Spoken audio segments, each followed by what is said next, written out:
Pants in the wardrobe, wouldn't Yeah, probably. he? He'd say, suck a blue. Yeah. Yeah. Or down the sofa or something like that. Yeah, easily Yeah. done, yeah.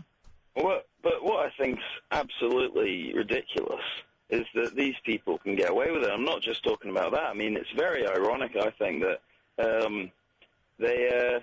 they come on and they give this big speech about how they're against racism and against discrimination and all this sort of stuff.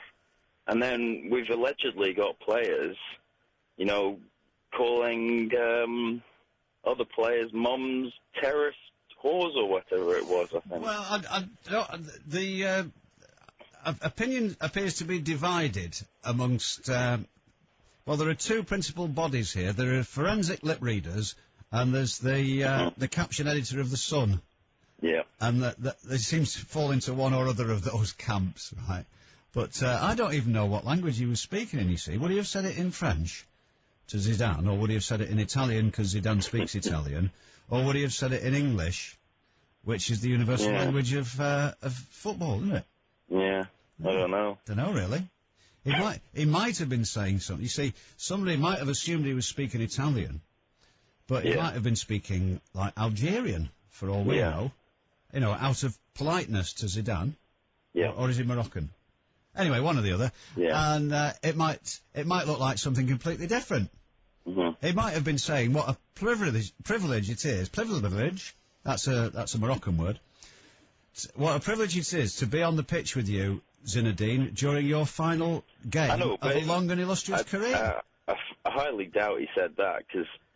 He might have come out wrong. See, because I think, like, when he looked like he was squeezing Zidane's ribs or something like that, but when he was doing that, Zidane just ran off, It didn't look like he... And then when he said something to him, he turned around and he decided, I'm going to knock this guy now, But the depressing thing about that was, it wasn't just a punch, was it? Or even a kick. It was like a real...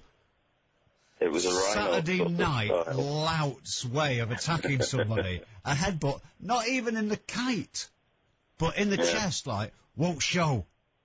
There won't be any claret. I'll headbutt him in the chest. I've never seen that before. Apart from when they used to have the wrestling on the telly on a Saturday afternoon, there's some of that the flying headbutt, but it's not very popular these days. No. So what do you think they should do then to Zidane? Should they arrest him? I think they should, yeah. They wouldn't, though. What would happen in France if they arrested him? They locked him up. It'd make the Bastille look like a teddy bear's picnic. They'd tear it limb from limb and carry him shoulder high through the streets of Paris.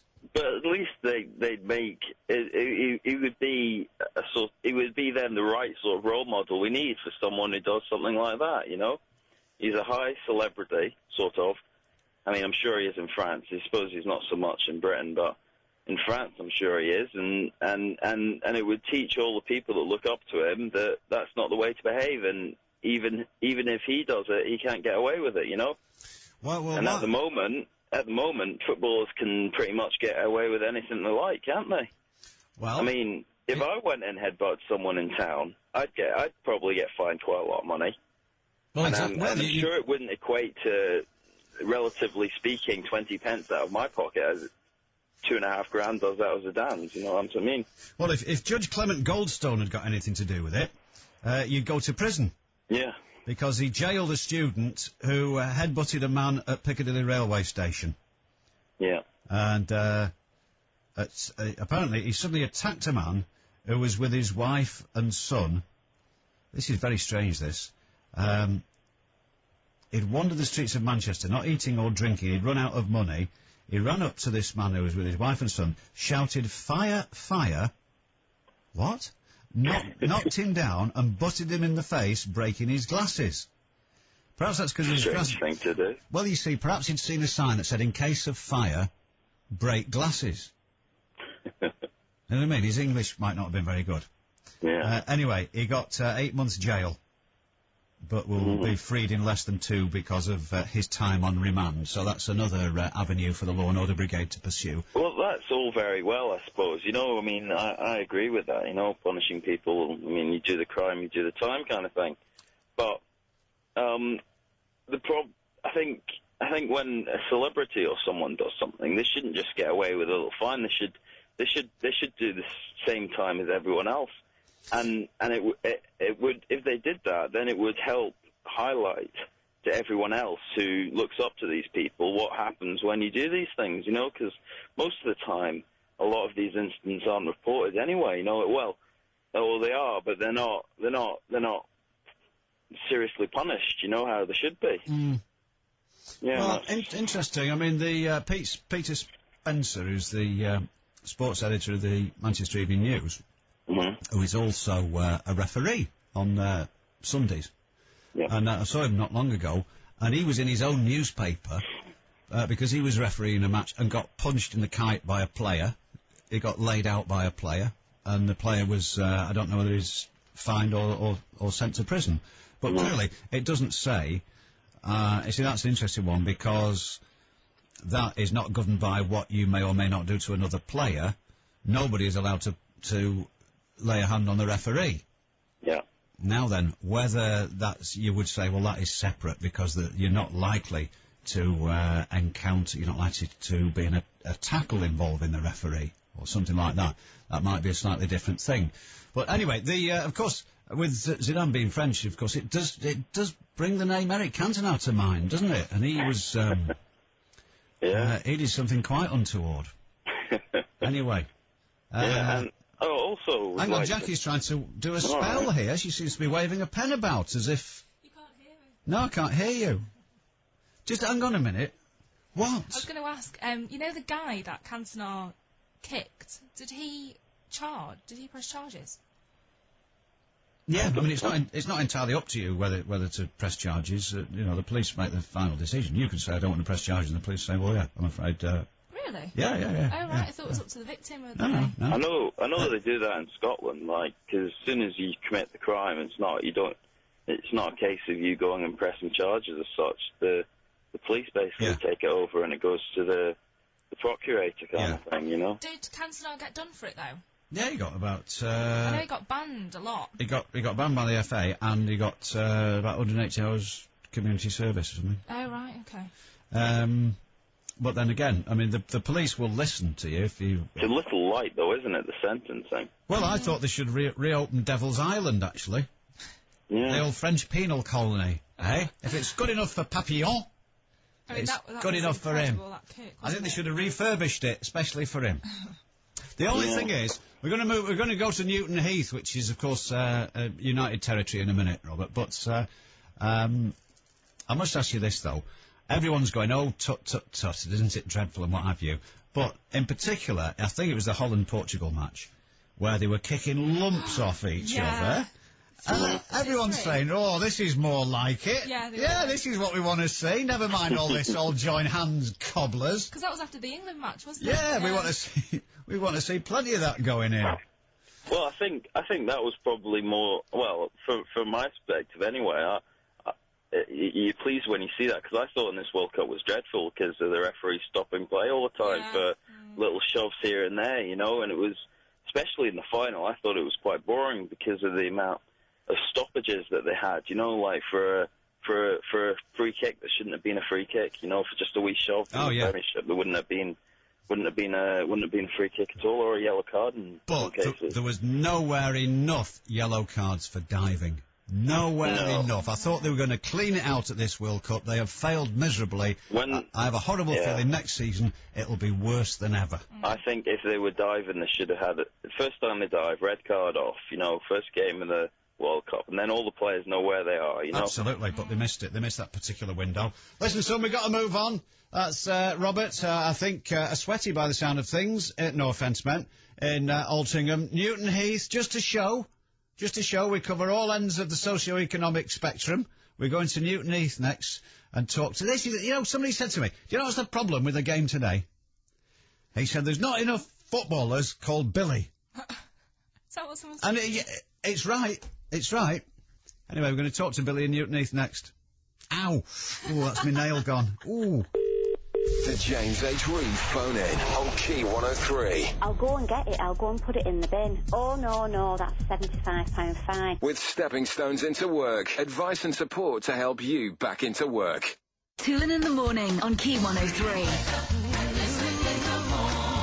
Red Hot Chili's in Manchester tonight and tomorrow night. I'm actually going backstage tonight to meet the Red Hot Chili Peppers. For some reason, you weren't allowed in. I know. Probably thought I'd start flirting or something. Possibly. We are backstage tonight with Anthony Kiedis, with Flea, with John and Chad. The Red Hot Chili Peppers going to be on our show tomorrow.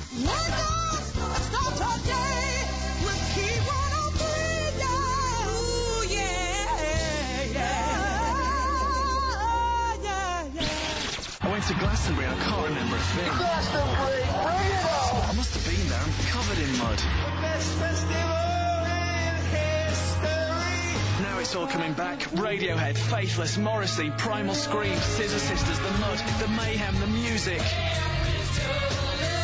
Solstice. It's a label, man. Glastonbury, the soundtrack to this year's 5-star Julian Temple film, on sale now. Thank you so much. That was brilliant. Can I help you, sir? Yes, I'd like to vote on the future of this bank. Ah, right. I'll just get a, ballot paper. There you go. I'm sorry, you've just written this. So?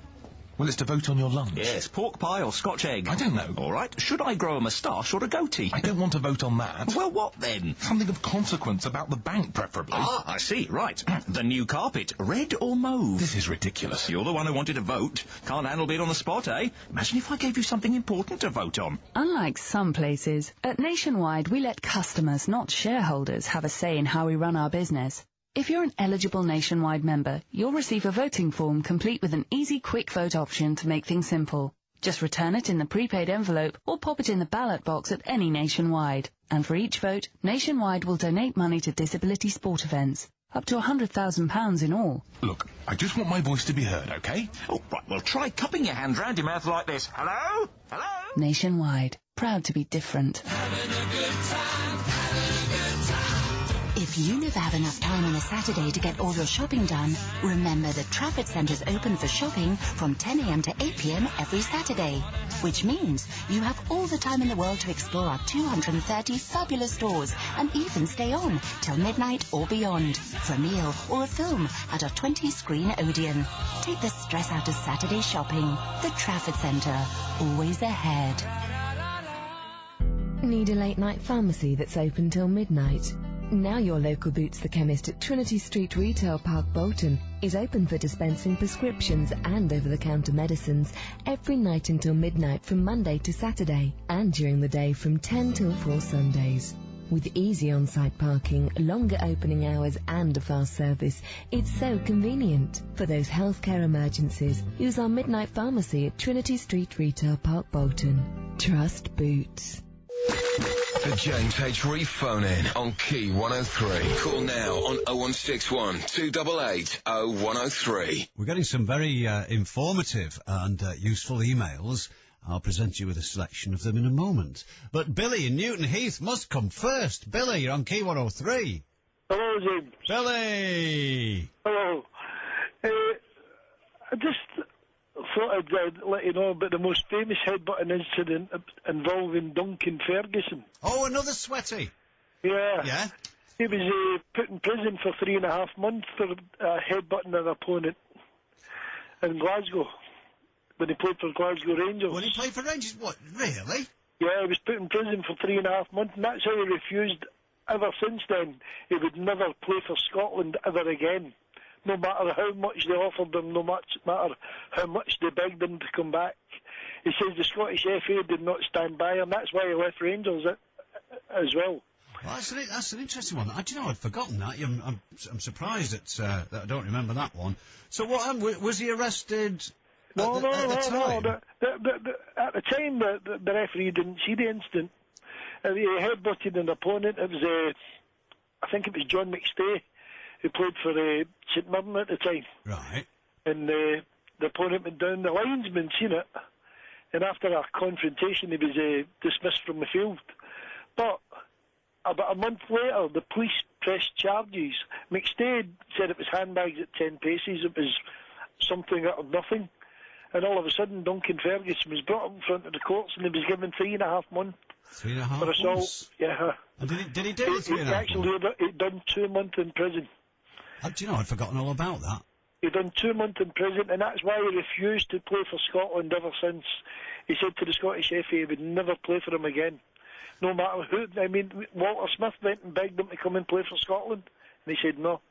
He would never play for Scotland ever again. That's why he left Glasgow Rangers as well. And he said that he felt the Scottish FA should have...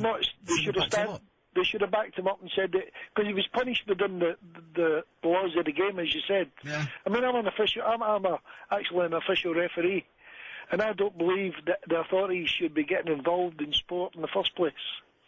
But in the Zidane situation, as you said, what can be done against them? And all of it, and it could be done. The German authorities could actually charge him with assault.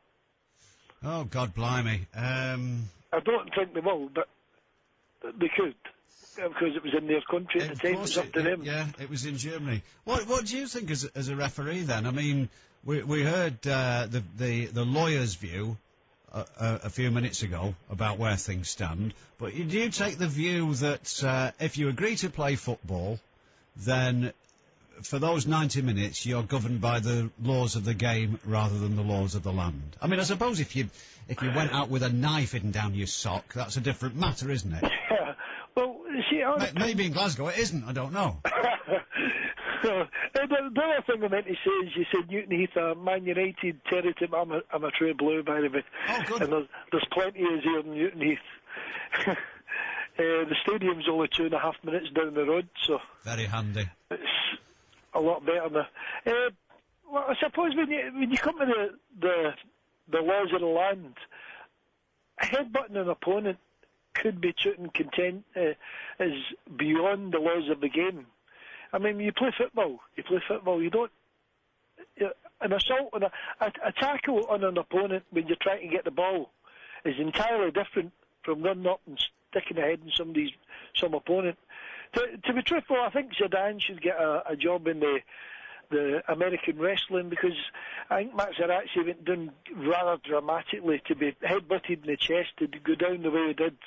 I mean, if somebody ran up and headbutted me in the chest, I think I'd just stand there and laugh. You know, I think it went down rather shockingly. If he headbutted him in the head, then yeah. Yeah, that's the more that's what I say. It was an extraordinary thing to... I think we should reconstruct it with some... all in wrestling. Well, I think we should get some test crash dummies. Yeah, I don't think they were good doing this quick. I think Materazzi made the most of it as well. It wasn't in the same street as Graham Alcott, though, was it? No. The referee that, what's his name, knocked over? Paulo Di Canio. Di Canio, yeah. The lady's hand on him, he done about 4 steps back before he threw himself on the ground. I know. I thought it was pretty funny as well. I've seen people in operas fall down quicker than that. But you come back to the laws of the game, the referee is there, and the officials are there to protect the players, to officiate the laws of the game. Now, when I took my referee's course, there was nothing in it about people headbutting people, you know. So you don't know where the law of the game stands, and a part of a personal assault. If it was somebody that was going into a tackle and trying to get a ball, and he's went over the top of the ball, and you think, well, he's done that deliberately. You can tell when it's a mistake, or you can tell if they've actually done it deliberate. Yeah, and if they've done it deliberately, it's red carded and he's off the pitch. But that's also an assault. That's an assault. Yeah, but then you take it. It's in part of the game. It's a context of the game. I mean, you understand?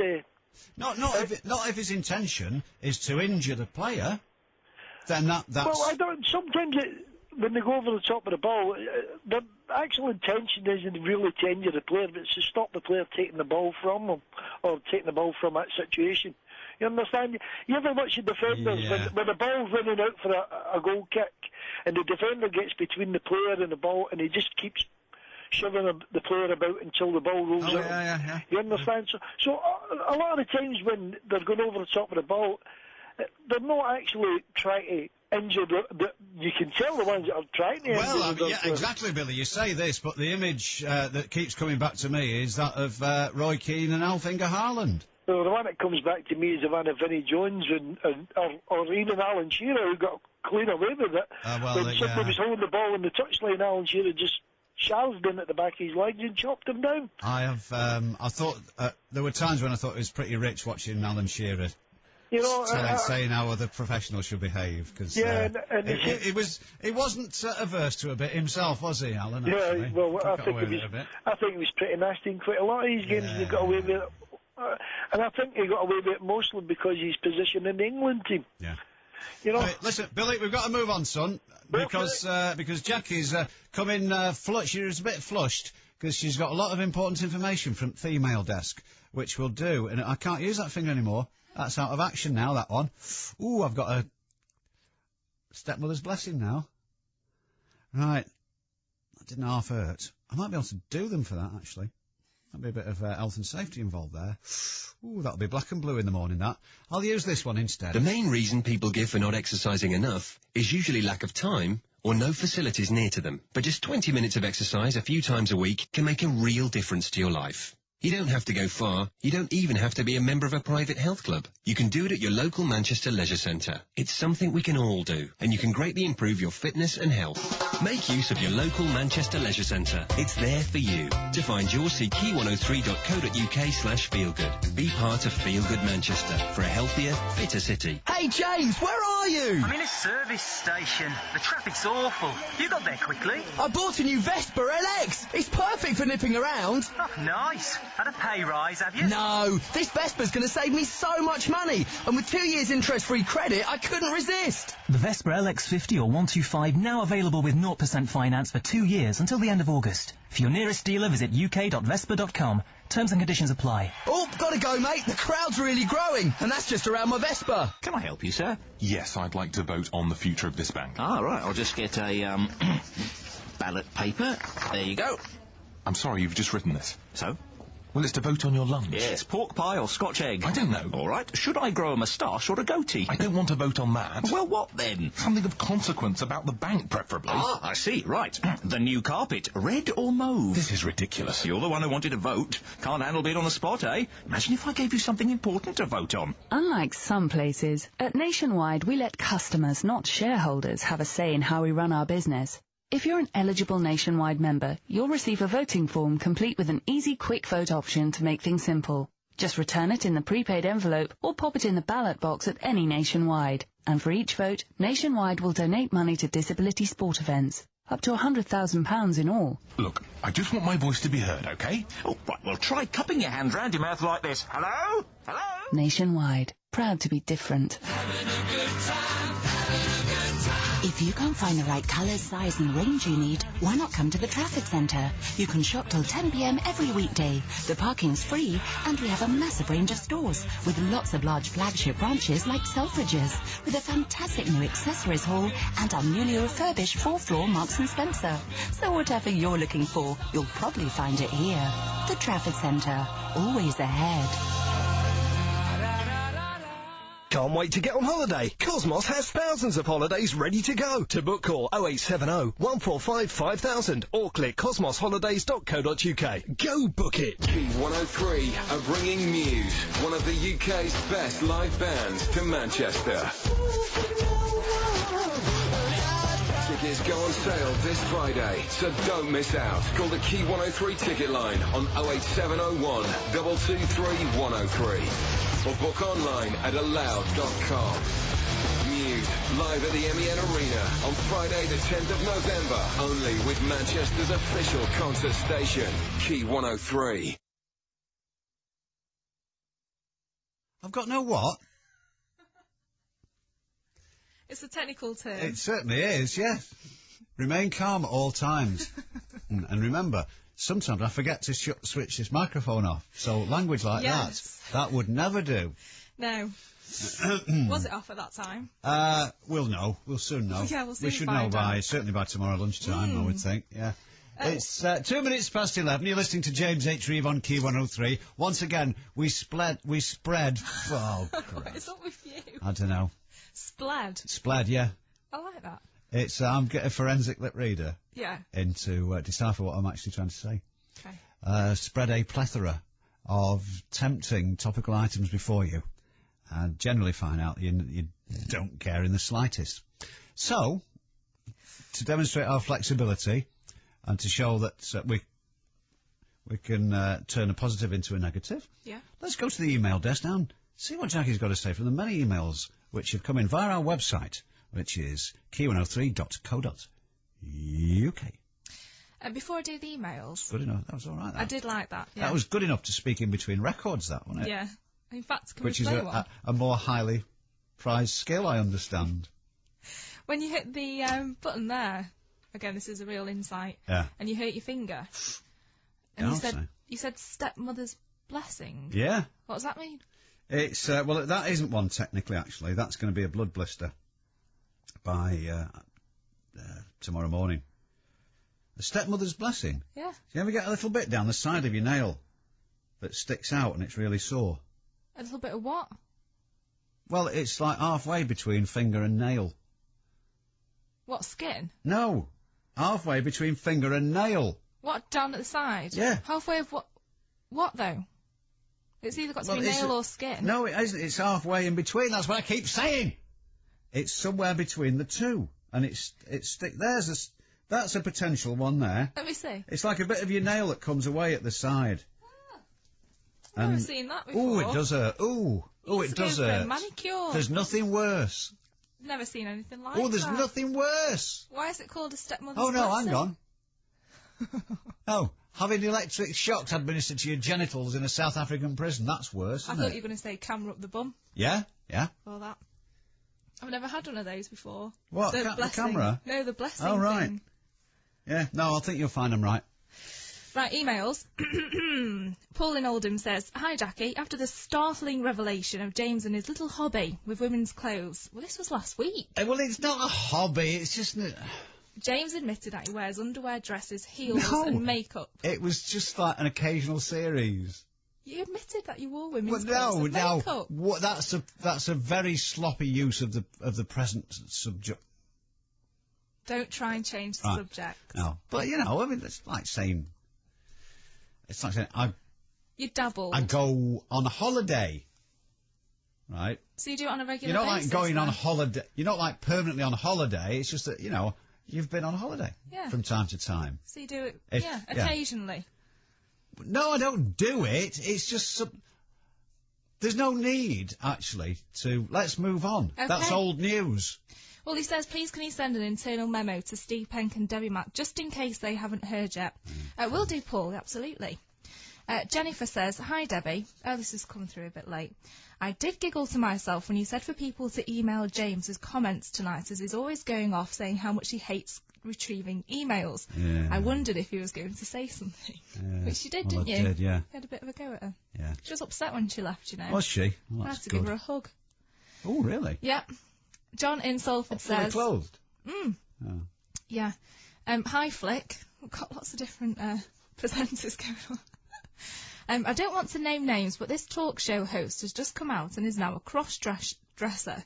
Should we respect his privacy and leave him in peace, or should we milk it for all it's worth? What would you advise? Oh, let me guess. I'll leave that for her for Sunday. Hi, James. This is from Emma in Salford. Don't you think that Q103 should increase Jackie's clothing allowance? I think she should have a different evening gown every night for her news and weather forecast. Can you have a word with the powers that be? Quite like that. Perhaps we could just allow you more time during the working day to talk about clothes and shoes and point at pictures of them. What, instead of tanks from World War One? That's research. No, it's not. This is research. It is. I have to go and research outfits in the same way you research tanks to find out what matches. Justin it's bloody radio. Justin Morehouse said to me when I came in today. No. Who dressed? Oh, yeah. He said... My wife. Did he say that? He said... 2 paddies. Did he say that? He said, "Who dressed you, Stevie Wonder?" That's a brilliant gag, and I'd just like to make it clear that it was Justin Morehouse who said it. In case, you're thinking of writing to anyone. Yeah. If you want to write a letter, start punching now. Don't you think that's mean? It's not so much mean as, what's the expression I'm looking for? Professional suicide! Who'd have thought that friendly Justin Morehouse would make jokes about blind people? Hey, but, That's the old-style comedy, and it still works. Well, no, it didn't. Never mind what they say about these alternative ones, eh? I was upset. Alternative, I'm funny. Hi, James, says Moira in Ancoats. Were you as shocked as I that Jackie wasn't chosen to be the new Doctor Who assistant? I felt sure they were going to choose Jackie, as she's simply out of this world. Do you know? They did, they offered it me. Yeah, that'd be nice idea, because we could put you in a big box and watch you disappear. Well, I said... like that. I said I like working here too much with you. Come on, keep the pace Following up. on from James coming out and admitting to cross-dressing last week, can we have your permission as the producer to wind him up about it? When he said it, I couldn't help think, but Mrs. Doubtfire... That's from Cookie in Failsworth. Hi, Jackie. You know how you read the news, do the weather, run the email desk and the fire desk? Yes. Then you make the tea and bring in the pizza. You produce the show, press all the right buttons and twiddle all the right dials, and then you tell James what to do in the advert breaks. You do all that and probably 100 other things that we don't know about. Just what exactly does James do? Anything? Anything at all, says Samantha in Wigan. That's, it's probably best if we cover that. Should we slide it over? Our big mistake, was going on holiday. Yeah.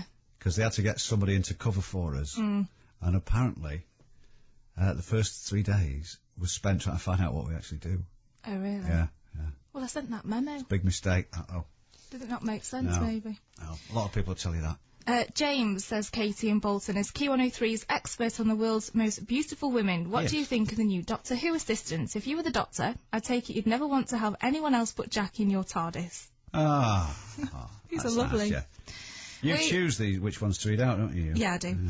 Were you aware that Zinedine Zidane's been sent off more times than Roy Keane or Vinnie Jones, and no one would be questioning the motives had one of these two headbutted someone? That's from Dean in Manchester.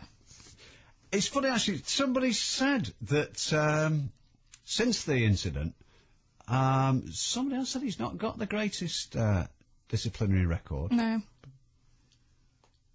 I'm just trying to think what... Of course, he was sent off in the last World Cup when France were rubbish. Was he? He was sent off against Saudi Arabia, I think. Well, that's a good memory. Yeah. No, I don't remember that. James, I heard the words uttered by... Now, I'm going to try and pronounce it again. Oh, God. Materazzi. Yes! Materazzi. I've told you, it's just say what you see. Say what you see. Okay, Materazzi. I was a Geordie quizmaster. It wasn't meant to be.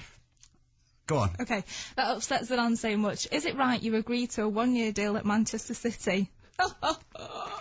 You kill that one stone dead. Let me read that. Did I? Let me deliver that properly. This French bloke.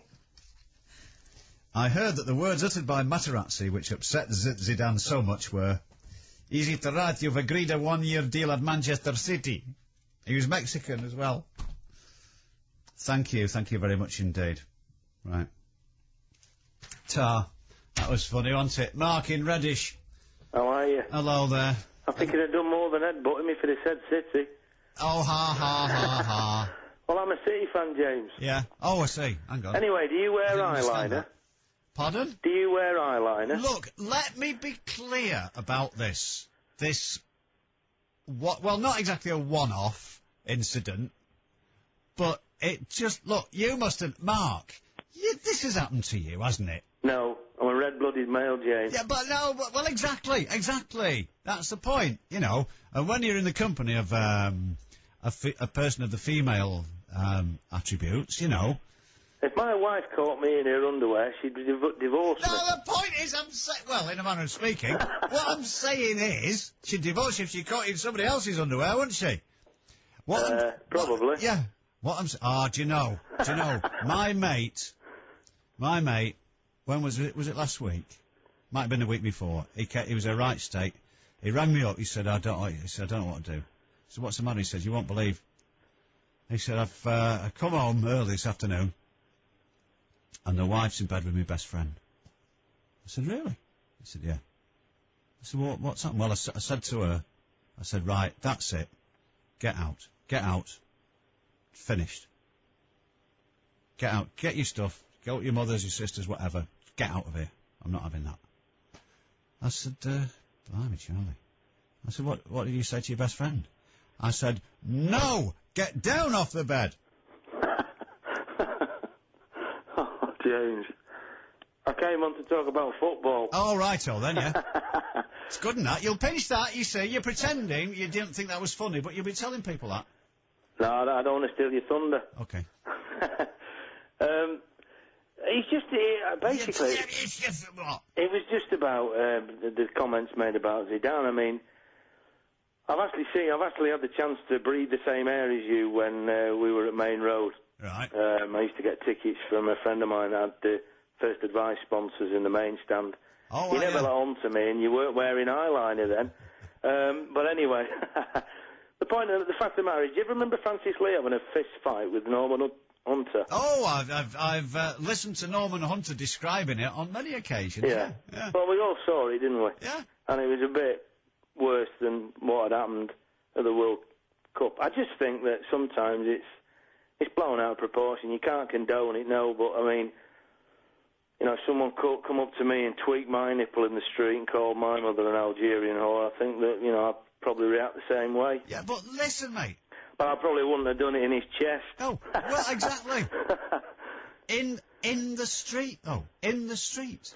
Yeah, but I mean, let's be fair, James. At the end of the day, I mean, you know, he hasn't got the best disciplinary record. I think the fact of the matter is that through all the game, you know, he was shackled by Gattuso. He didn't get the chance to perform and do what he wants to do, and I think a lot of it was frustration. Well, yeah, but I mean, you get that. I mean, people are saying the same thing about in mitigation about Rooney, but I mean, you said if somebody did that to you in the street, look, mate. I don't know what Zidane earns, but let's assume it's in at least 5 figures a week. At least. Okay, if not 6. Okay. Now, and you know that someone is trying to wind you up. Now, you might, and you do see it in rugby to a certain extent. You see it a bit in football, and you saw it in the Holland-Portugal game where a player was pinching another bloke's nipple to try to get him to lash out. Now, you can understand that if someone hurts you and you turn round and let one go, yeah? Yeah. But if somebody calls you a name, aren't you going to... Are you seriously telling me that No, I mean, I think think in the context of it, James, and allegedly, I mean, his mother's ill or she was taken ill on the day of the game, and I think it's all about frame of mind. Going back to what he said about the rugby, they have a sin bin, don't they? Yeah. So they don't necessarily get sent off.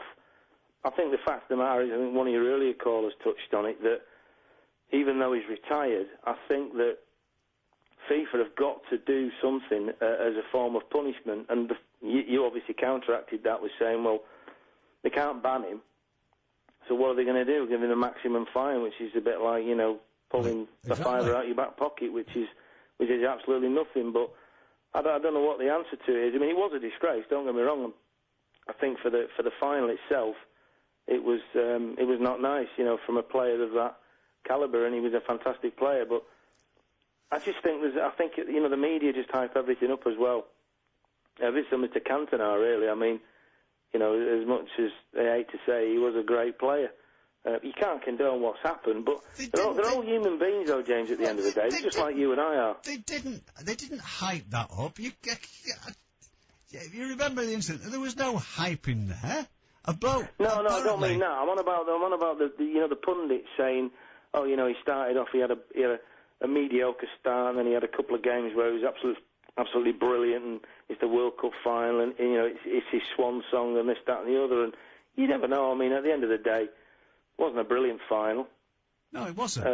Wasn't a brilliant World Cup, to be honest with you. Well, no, I thought it was very poor, but we can proudly say that of all the teams in it, England were certainly, if not the worst, by some distance, the most overrated and the most pathetic in their belief that they've got any chance of winning. Yeah, well, I mean, to be fair, watching England is very reminiscent of being a City fan. What? Well, it is. I mean, it's very similar, isn't it? I mean, they flatter to deceive. Well, I've never understood what that expression means. Anyway, listen, I'm going to leave you with this. This is... Well, don't be wearing eyeliner again. Well, no, it's... Look... I'm only pulling your leg. I've probably not explained the situation properly. I'm only going off what Jackie said. Well, she can't be trusted. James Zizou, has committed this type of crime before. He did whilst getting up from a tackle to an opponent on the floor, and he once did the same type of attack as he did in the final a long time ago. 3 headbutting incidents in his career. Was he really a great player? I don't know. I know he missed games in Japan, didn't he? Because he was sent off in one of those games. Yeah. But anyway, the question is, what gave rise to all this? And we don't want to turn it into a World Cup post-mortem or a football phone-in, really. But it's to do with... it comes under the heading of popular culture, and it's a judge at Manchester Crown Court, Judge Clement Goldstone, saying, en passant... You see, there's more French for you there.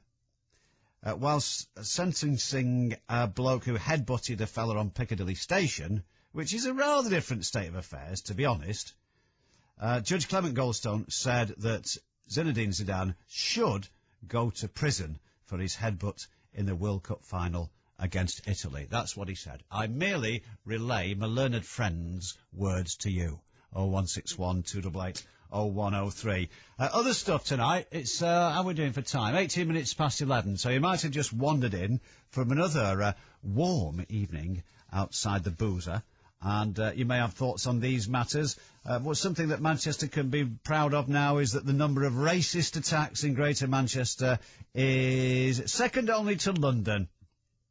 16% rise last year, and lots of statistics, and of course, I said earlier, the worst one that I can think of, and this is the bloke in Salford who was, can't remember whether he was Latvian or Lithuanian, but he was stabbed in the head with an 8-inch screwdriver, and he's now, I think he's still having physio to try and get him sorted out. He'll never get back the sight of his left eye, and that's because he committed the crime of being foreign, frankly. 0161 288 0103. If you think this is a fair reflection of the city that we're in. I mean, the other week we had former Mayor of Manchester, Afzal Khan, in here on the night before the anniversary of the 7th of July bombings, and I think it's fair to say that the response of some callers showed that we are not celebrating diversity in all quarters in Manchester. I'm sorry for saying celebrating diversity. It's a tedious expression, but it's much used. But it became clear that there are a number of unusual, well, they're not unusual, unfortunately. Let's say a number of people who don't have racial harmony at the top of their personal agenda. So, and that was illustrated very clearly by a couple in particular. However, we did not censor them. We did not give them the pleasure of allowing them to strike a pose of righteous indignation by shutting them up, because you do have the right to discuss things that displease you in this country. Anyway, if you've got experience of that, do you think that's the case? Do you think that it is in fact a city where people of ethnic minorities are in danger from the average hillman? 0161 288 0103. And the other thing is shop assistants are they're putting on a demo, a little bit of a tableau, a bit of street theatre tomorrow, to point out that they are not verbal punch bags. You should not be rude to shop assistants. I am never rude to shop assistants unless, as is sometimes the case, they are bloody rude to me first. And I don't mean just lackadaisical and truculent, because that seems to be par for the course. I mean, if they are actually deliberately offensive.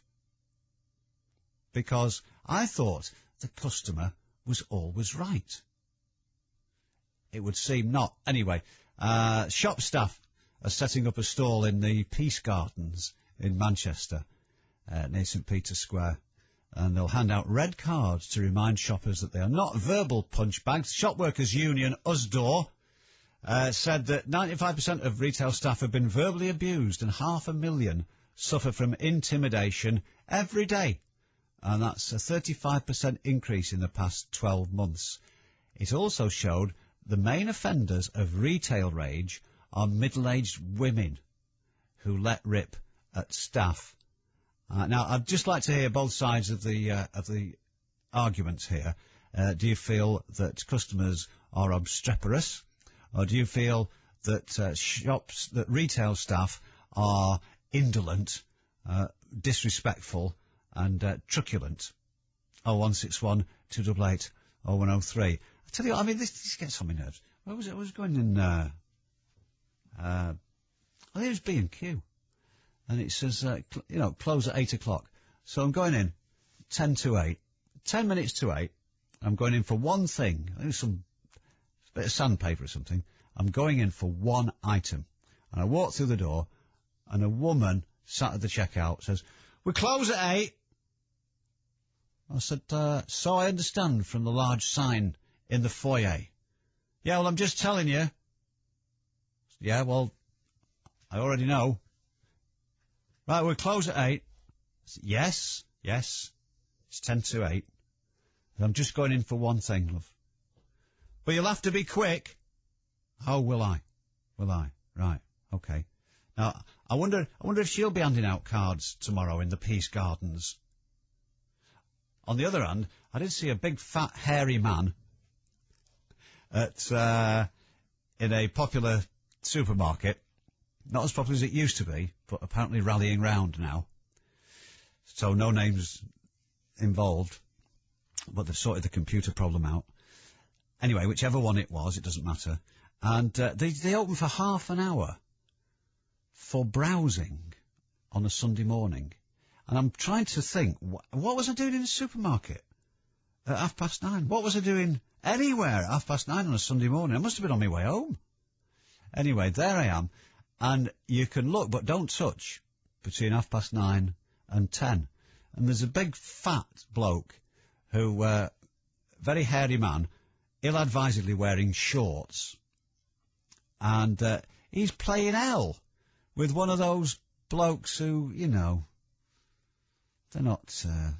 never going to win Brain of Britain, are they? But he's just like going past with those big folding mops. The ones, I quite like those. Anyway, he's going past, and this bloke's giving him a right mouthful, saying, why don't you open till 10? What's the point of opening till 9:30 if I can't? Right. As if this fella, this pensioner, as if he's like in charge of the store, as if he dictates policy from head office. He's just pushing a lot of dust round with this big V-shaped mop. Too big for our house, really. So those are both sides of the coin. 0161 288 0103. Coming up shortly as well, once again, we explode another myth. The sounds of hell, which you were lucky enough to have played to you last night. Absolute rubbish. Complete, utter myth, as these things tend to be. And we've had a postcard from Devon, from Gary Burt. Oh, yes. Yes, he can write. I don't fancy I think I won't touch the stamp because he'll have licked that, won't he?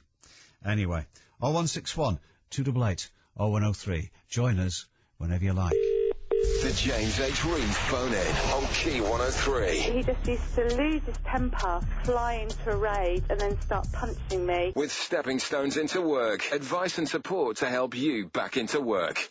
Key 103's £25,000 triple play. Alison Pickering in Cosad. Yeah. You are. Line 25!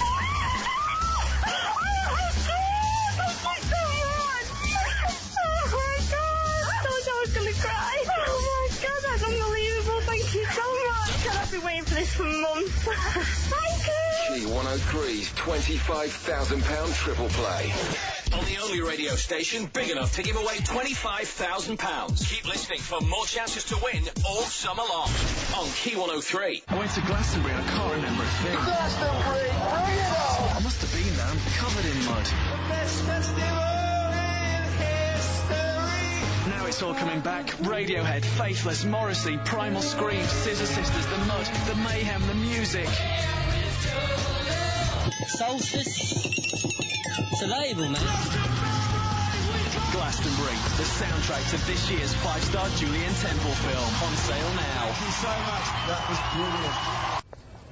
Excuse me, madam, do you ever take the train from Manchester to Liverpool for just £7 return? Nah. Why's that? I just don't like it. Any particular reason? Can't really say. Oh, go on. Suppose, because I've never tried it. Someone help me, please. Why drive yourself crazy when a great day out in Liverpool's as little as £7 returned by Central Trains when you book in advance? For tickets, details and conditions, go to centraltrains.co.uk or your local station. Sit yourself down, love. It's a good job I came along. Wouldn't it be a good idea to be able to move your mortgage without paying hundreds of pounds in setup fees? We think so too.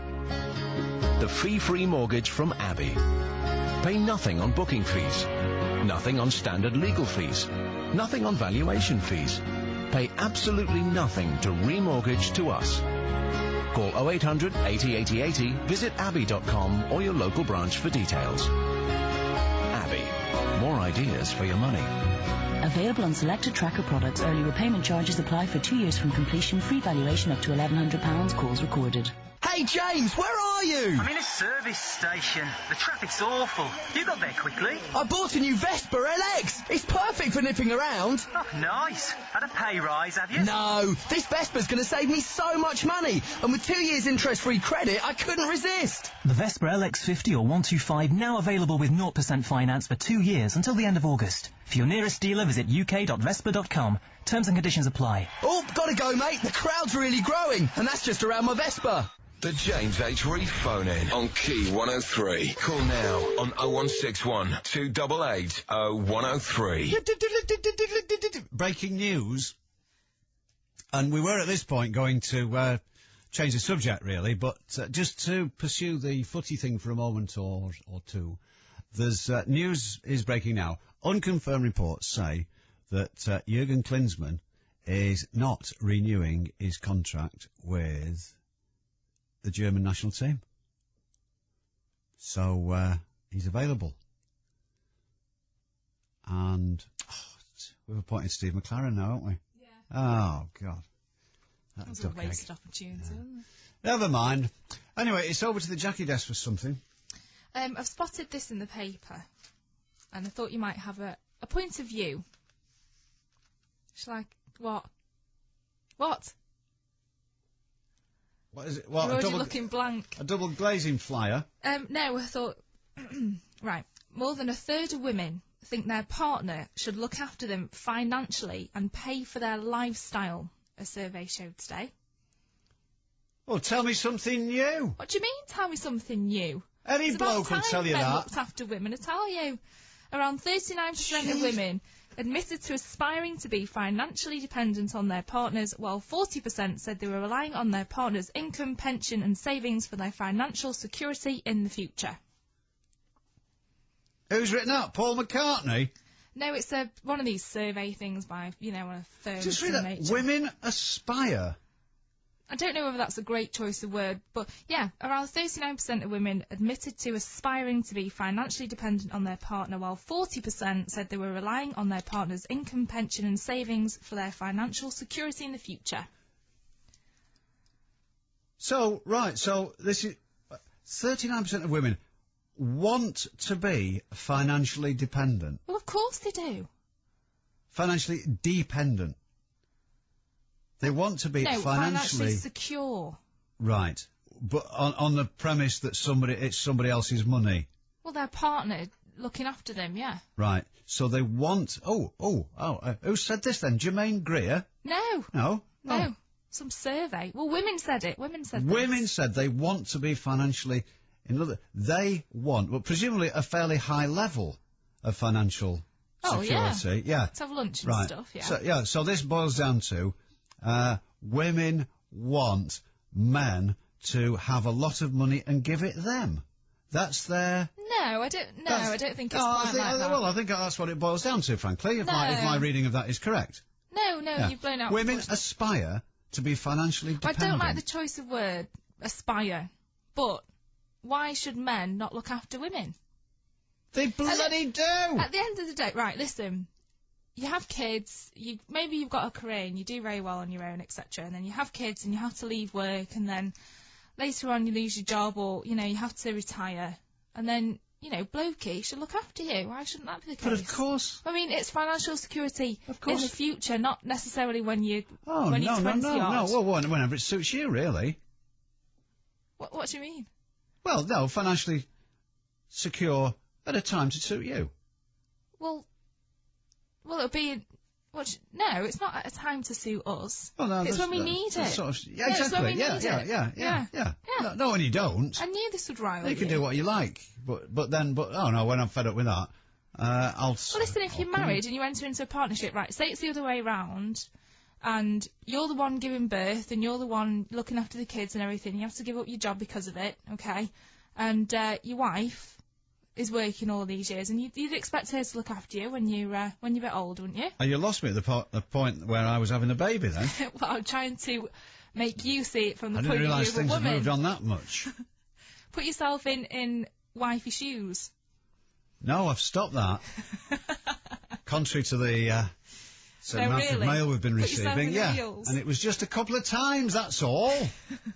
Everybody's done it. No, but answer the question. haven't they? Wouldn't you expect your wife, if it was the other way around, to look after you when you were older and you didn't If necessarily I've got have enough flu money, or something, have yes. as much money as she did? If I could find a woman with enough money, do you think I'd be sitting here making a prat of myself every night? No, I'm saying if you have kids and you have to leave work, then would you expect it?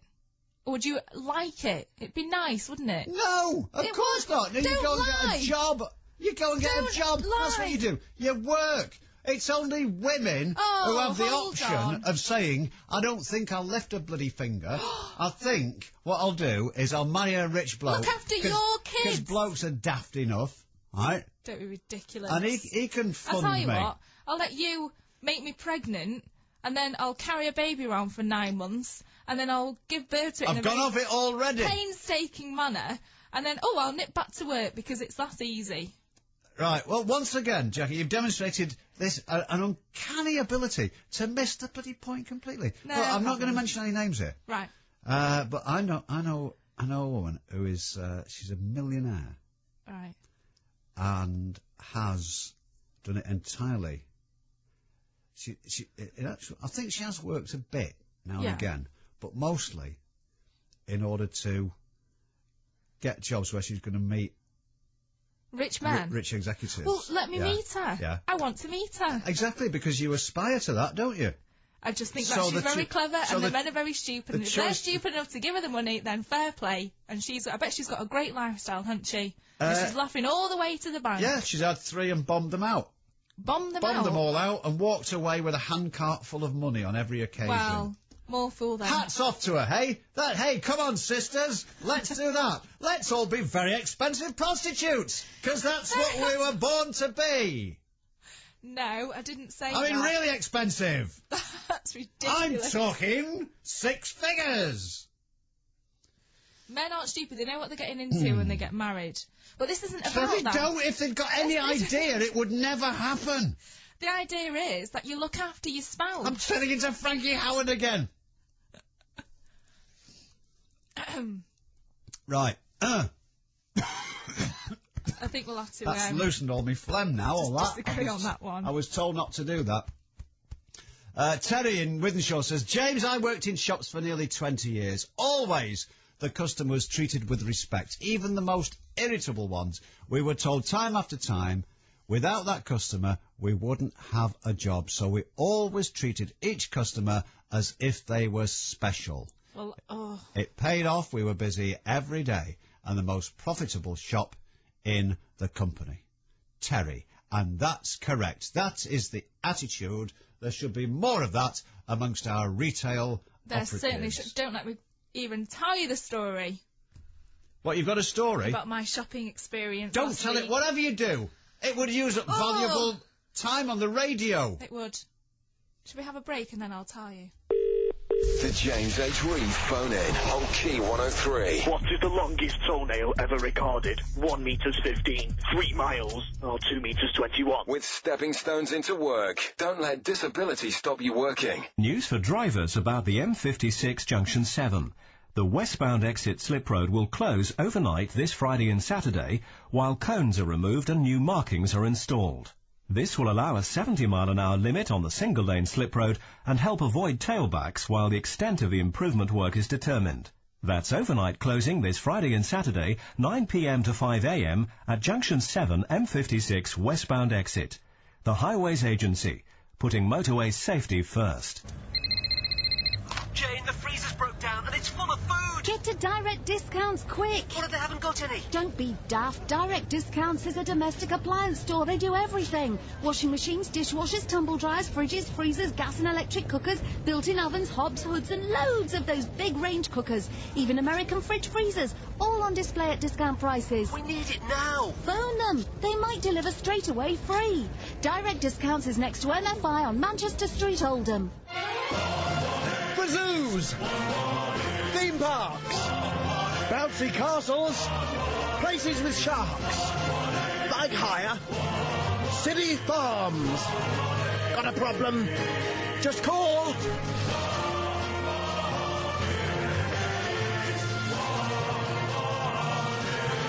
Come on, kids. Calls cost 14p per minute from most landlines with a 59p one-off charge. For calls from other networks may vary. Key 103 are bringing Muse, one of the UK's best live bands, to Manchester. Tickets go on sale this Friday, so don't miss out. Call the Key 103 ticket line on 08701 223 103 or book online at aloud.com. Muse, live at the MEN Arena on Friday the 10th of November, only with Manchester's official concert station, Key 103. The James H. Reeve phone-in on Key 103. Call now on 0161 288 0103. I'm grateful to Sam in Clayton for reminding me of something, which I didn't forget it at the time, but I've forgotten that I remembered it, but now I've been reminded that I was aware of it. Oh, God. What's that supposed to mean? What were you going to say? A story. Oh, this is a retail thing, isn't it? I'm going to keep calm. Okay. Because I got very angry in a very kind of middle-aged woman style-y. Yeah, they're the worst. Went into a shop in, the Lowry Outlet Village. I do. On Salford Keys. Village. That's what it's called. I know. It was really busy as usual. And went in last week and bought a pair of fabulous green shoes. Yeah, a pair of shoes. Green, really good, really nice. Just shoes. Right, You bought some shoes. Yeah. Or you bought something. Shoes. Yeah, you bought something. To match this cardigan. Oh, whatever. Okay. Tried them on in the shop and they fit okay. And brought them home and I thought, when you wear them and you think, they're rubbing on the back and they didn't fit that well. Well, that's because your feet swell up in hot weather, isn't it? Well, it was quite hot, yeah. But then I left it till the next day and I thought, no, they're just tight. Yeah. And they're still rubbing on the back of my... They're tight. I don't speak like that. So, get on with it. I thought I'll bring them back to the shop and I'll get my money back and go and get another pair. So I brought them back and I said to the, it was actually the manager who was behind the desk. And he said? No, she was she really got my back up. And I said... You went in and said, are you the manager? No, I didn't. I said, hello, I'd like to return these shoes. And she said, yes! Listen to a story. Why does that make me laugh? Why is that in The Simpsons? There's a story behind that, isn't there? That's in there for a reason. Is it a Mickey take of someone who used to do it in films or something? But there's It's in Little Britain. No, but this is before. This is in the Simpsons, old episodes of The Simpsons. It's been, and there's more than one character does it. Right. It's a reference to somebody in a. Oh, I just thought it was from Little Britain. No. Can I do my story now? Yeah. Okay. Yeah. I was trying to give you a. Where was I up to? Oh, right. I went in and I said, can I have my money back for these shoes? They don't fit very well, etc., etc. No, sorry, we only do credit notes and exchanges.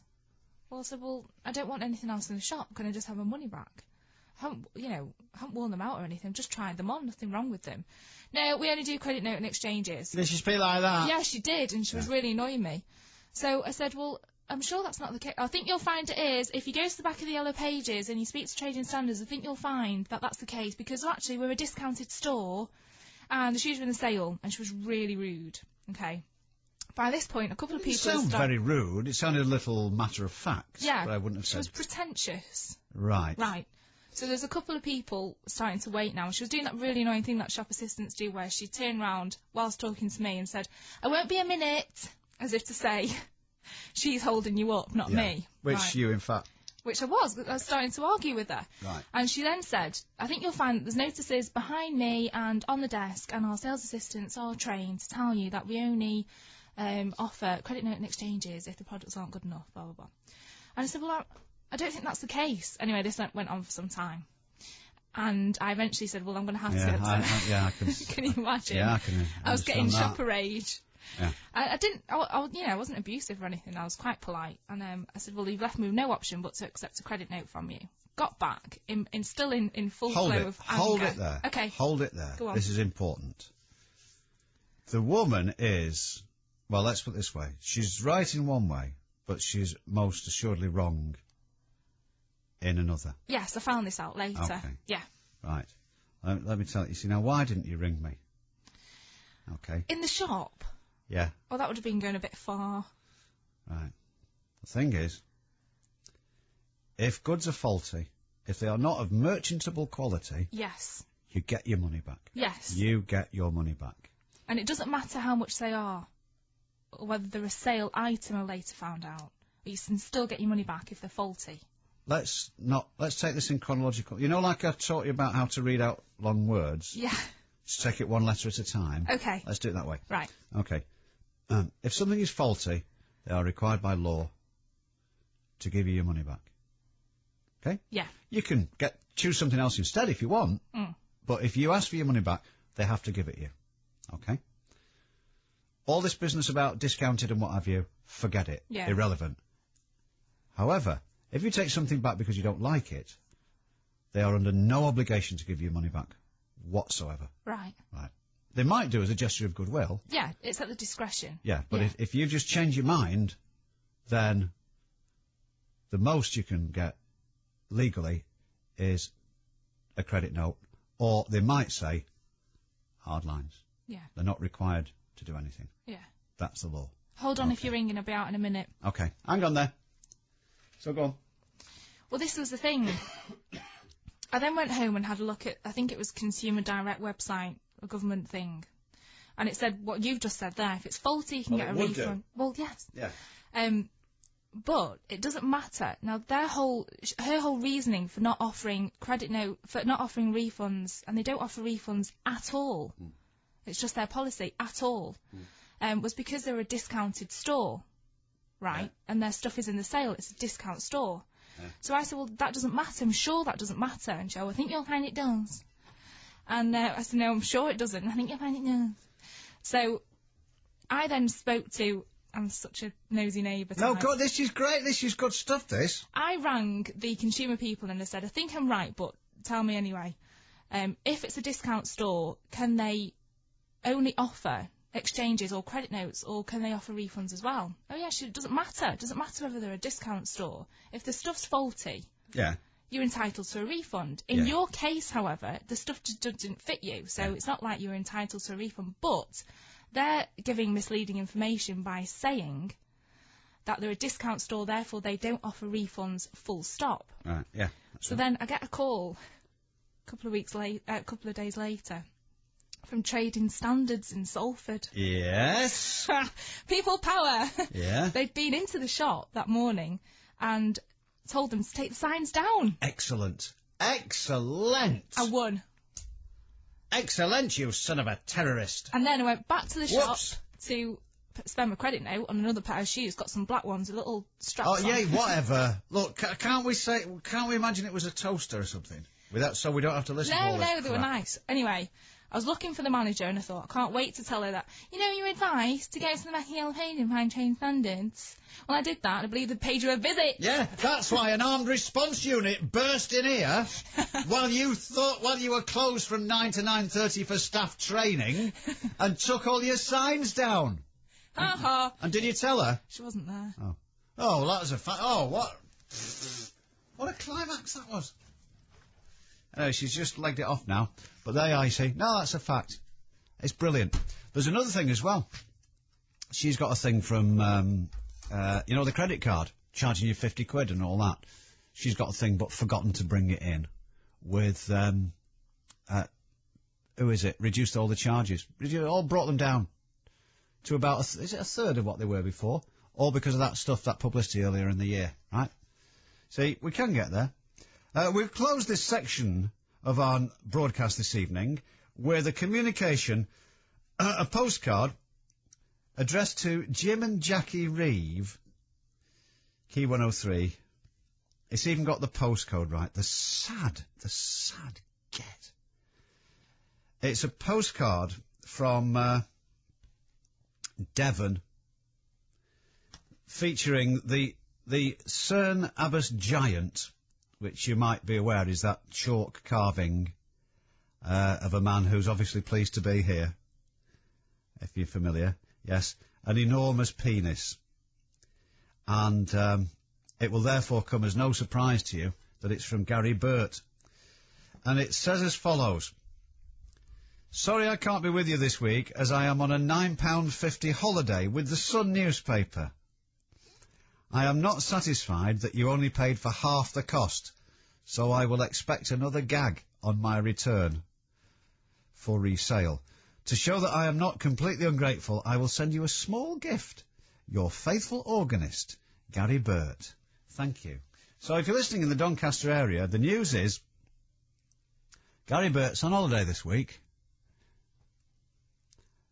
More than that, obviously, I'm not going to say. Okay? Right. Thank you. Where are we going to go now? 0161 288 0103. 0161 288 0103. One final remark before we do something else of an administrative nature is Sam in Clayton says, James, did you by chance, this is what I hadn't forgotten, I did it but forgot that I'd done it and now I've remembered. Did you see your mate, the cabbie, on Countdown today? Yes, Stuart the cabbie, on Countdown. Des seemed very impressed and referred to him as a cool customer as he tore past his opponent, a self-employed female decorator. Well, yeah. But yes, Stuart was there. Hey, big tidy lad. Ooh, yes, big fella. But yeah, he did very, very well indeed, right? I got the 8, don't worry about that. But yeah, but he was very good with the numbers, you see. And I think you'll find a lot of taxi drivers are good at that, juggling figures to come up with the right answer, if you follow me. Good. Right, shall we progress?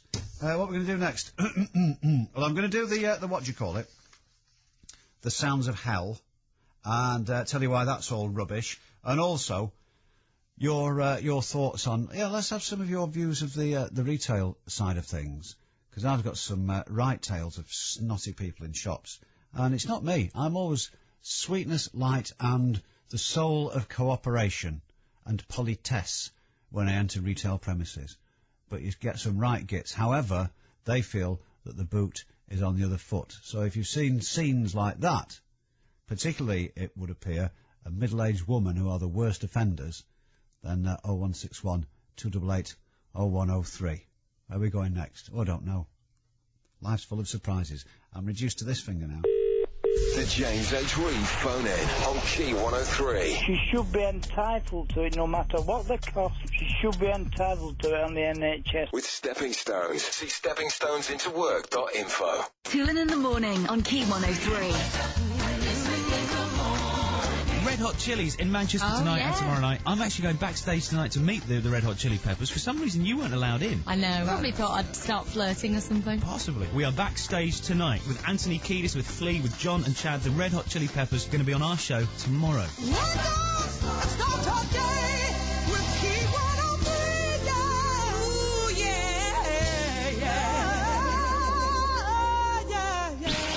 Hey, James, where are you? I'm in a service station. The traffic's awful. You got there quickly. I bought a new Vespa LX. It's perfect for nipping around. Oh, nice. Had a pay rise, have you? No, this Vespa's going to save me so much money. And with 2 years interest-free credit, I couldn't resist. The Vespa LX50 or 125 now available with 0% finance for 2 years until the end of August. For your nearest dealer, visit uk.vespa.com. Terms and conditions apply. Oh, gotta go, mate. The crowd's really growing, and that's just around my Vespa. Whether you're looking for flexible hours, career progression, or an exciting new challenge, you'll discover all this and more at our recruitment open evening. You'll discover great benefits, attractive offices and beautiful grounds, and 60 customer service opportunities from consultants to team managers. So, come along and talk to the rapidly growing Scottish Live unit at Royal London in Wilmslow between 5 p.m. to 8 p.m. on Tuesday the 18th of July. For more information or an application form, visit the Scottish Life website or call 01625 605 060. At Renault, we wanted to thank you van drivers for all the hard work you do. So, we've knocked £500 off the sat-nav and aircon package on Traffic and Master Vans until the end of August. For details, visit renaultvans.co.uk. But that's only part of our scheme. We also plan to make a few suggestions on your behalf to the government's Transport Minister. These are only suggestions. We're not going to hypnotise him or anything. So, Mr. Minister, if you're listening, change bus lanes to van lanes. Change bus lanes to van lanes. Change bus lanes to van lanes. Renault, we love you guys. The James H. Reeve phone in on Key 103. Call now on 0161 288 0103. Ah, dear me. Linda in Stockport, you're on Key 103, Mrs. Hi. Hello. Just before we start, can you confirm something for me? What? Stepmother's blessing. What's that? Hello? Oh. What? Eh? What's that? It's that thing down the side of your nail that really hurts when you catch it on something. Oh, yeah, I know what you mean, yeah. Oh, yeah, she said. Yeah. Thank you. Stepmother. What? Stepmother, we used to call them. You shortened it. Oh, Stepmother's blessing in Salford. Oh, well, it's a stepmother. Okay. Right. What a rich variety of phrases and expressions we have in the British Isles, don't we? Well, now and again. Anyway, Right. Linda, yeah, go on. Right, listening to Jackie talking about her episode with her shoes. Yeah, items, yeah. Listen to this. Yeah, all right. It's too good to miss. We bought some laminate flooring from a well-known warehouse. Yes. And You were going to do that. had it fitted in the kitchen and in the conservatory. The conservatory? You mean the lean-to? No. Even Edgley? No, it's a conservatory. Right, go on. My husband built it, and we had it fitted. Yes. It's black and white checkerboard. Oh, Right. tasteful. Nice. Yeah. So, had it down, it's nice. Come to clean it. You can't clean it. What do you mean you can't clean it? You can't clean it. You can't get the muck off it. Oh, right. Right, yeah. There must be other people that's bought it. It's a lock something. Oh, I know the one you mean, yeah. There must be other people that have bought it. In fact, so I think I've got a brochure here in my jacket pocket. What have you tried to clean it with, Linda? They normally say you clean it with our special laminate cleaner, only £35 a bottle, yeah. No. It has on it clean with a mild soapy detergent. Yes. Well, you try and clean it. You try and get the muck off it, because I will if you want, yeah. with it being checkerboards, there are like little, they've made the surface kind of rough to give it that tile effect. Yeah. To make it look like tiles. Yeah, so you can get a bit of purchase. Mm. Yeah. I've been on my hands and knees with a scourer, scouring it off. Oh. So I went back to B&Q. Sorry. So I went back. Too late. So I went back. Is it too late to dump? Yeah, it's too late. Right, yeah. Missed it. It's nearly 16 months I've been doing this. I've never pressed that button yet. No. But I've had one or two memos reminding me that it's there. So anyway, this... So I went back to B&Q and God, blimey! I've done it again. So I went back and I said, I want somebody to come and look at it. And they said, I can see it from here. We've got loads of So they sent somebody and came and to look at it. it. A laminate inspector. I don't know what he was, but he came and inspected it, and he tried to clean it himself. Mm. He tried with acetone, and it still wouldn't come off. Acetone? Acetone, and that's the stuff that they Takes soak your your nail nails polish in. off, yeah. Yeah. Yeah. It still wouldn't come off. why So he's they're using saying it isn't a manufacturing fault. Yeah. Well, it doesn't matter. They sold you that product. Exactly. There you go. So we're claiming back now. We want the floor taken up, Yeah. refitting, Yeah. And compensation. and compensation Exactly. for... the mental anguish. Well, it's not only that. Well, people have been going around to Linda's house thinking she's a dirty cow. Exactly. Well, in that case, I'll be round. And in the letter... Sorry. Just, In- yeah, go on. In the Misunderstanding letter that. Yeah. that the guy wrote back, he said that the dirt covers 50% of the floor, which is the white, but it doesn't. It covers 100% of the floor. It's just that in the black you can't see it. Yeah, but it doesn't show, though. That's the main thing. But I know it's there. So I just thought I'd let you know. But there must be other people that have had it, and if there is anybody out there that's had it, will they ring in? Right, this should turn into Watchdog, this, which wasn't Will you let exactly us- the object of the exercise. Will you let us know how you get on? I will, because we got in touch with trading standards, and now we've had to write back to B&Q Yeah. and tell them what we're claiming for. Sorry, I've done it again. Right. It's all right. You can close the place down. I'm not bothered. No skin off my nose. Well, it's not lies. No, that's all right. Listen, let me tell you something. A mate of mine, this was a few years ago, this. He took some shoes back to a large store in the centre of Manchester. Mm. Very, very famous store in the centre of Manchester. Overlooking Piccadilly Gardens. James. Anyway, what? No, it's not there now. So, Oh, okay. well, it is, but it's not them anymore. Right. Anyway, and this is absolutely true. The heel come off one of his shoes after about a week, I think. So I took it back. And again, you know, I think this was when I don't think people were quite as aware of their consumer rights as they are these days. So he said, this shoe's come adrift. He said, oh dear. He says, well, there's nothing we can do about that. He says, oh yes, there is. He said, you can give us a new one. Yeah. New pair. He said, oh well, we'll have to send it back to we'll send it to the laboratory. Oh, I know, I've had that. In Maidstone for a report. So, being a bit of a troublemaker, you know, he thought, well, I'll put them to as much inconvenience as possible before I point out to them what they really should do. Okay? So I'll let them do all this, that and the other. So off it goes. How long will this take? All about 3 weeks. Okay. So it goes. He keeps bobbing in like every 2 days, mithering the manager, only to wind him up. So has the report come back from the laboratory yet? No, it's still being tested, he said. Probably lying, you know. So at the finish, he got the report back. So he said, right, he said, well, I've studied the report here, and it says they've subjected the shoe to... this pair of shoes costs about 30 quid, right? He said they've subjected the shoe to a number of tests, and they've identified the problem is that it's abuse. Right? The shoes have been abused, and that's why they've come adrift. He said, oh, right, I didn't realise I was abusive. He said, yeah, well, they've identified the problem is that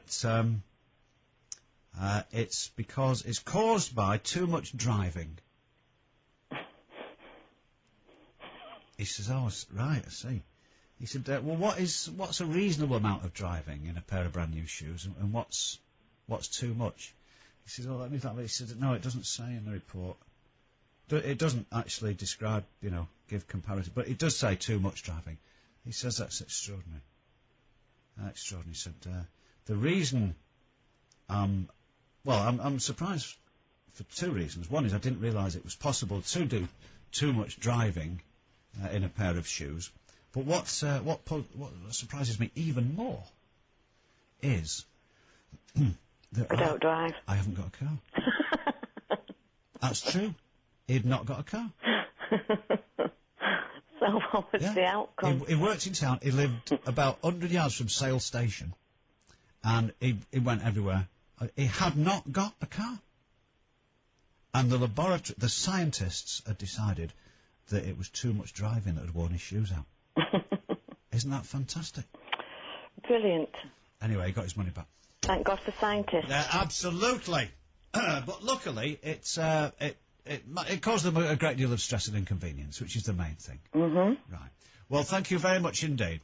So, snotty shop assistants. We're fighting back here, you see, because apparently shop assistants feel that they are abused, particularly by middle-aged women. And while we all like a bit of that, in fact, some will pay good money for it, I feel that it's time that the customer was represented against the truculent and, frankly, if I can use this word, arsey shop assistant.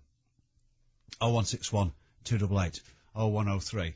We'll talk to Sarah in Wilmslow in a minute. Oh, that's the right territory for this sort of thing, isn't it? Wilmslow. On the subject of, which arose before, about women aspiring. What a curious expression. Women aspiring to be financially dependent on a man. 0161 288 0103. Let's be honest. We know you didn't turn on the radio for the ads. Nobody likes hard sell interrupting their favourite music. So, Kia Motors aren't going to waste their time waffling on in marketing jargon to try and convince you that their £9,995 Cerato Zap is the best buy in its class. Instead, they've set up a website at kia.co.uk/Zap, where you can see how it measures up against all its competitors and make your own mind up. So, relax and enjoy the rest of the show.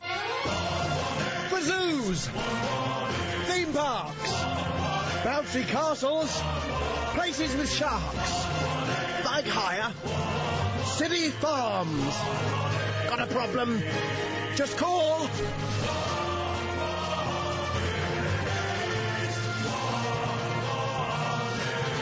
Come on, kids.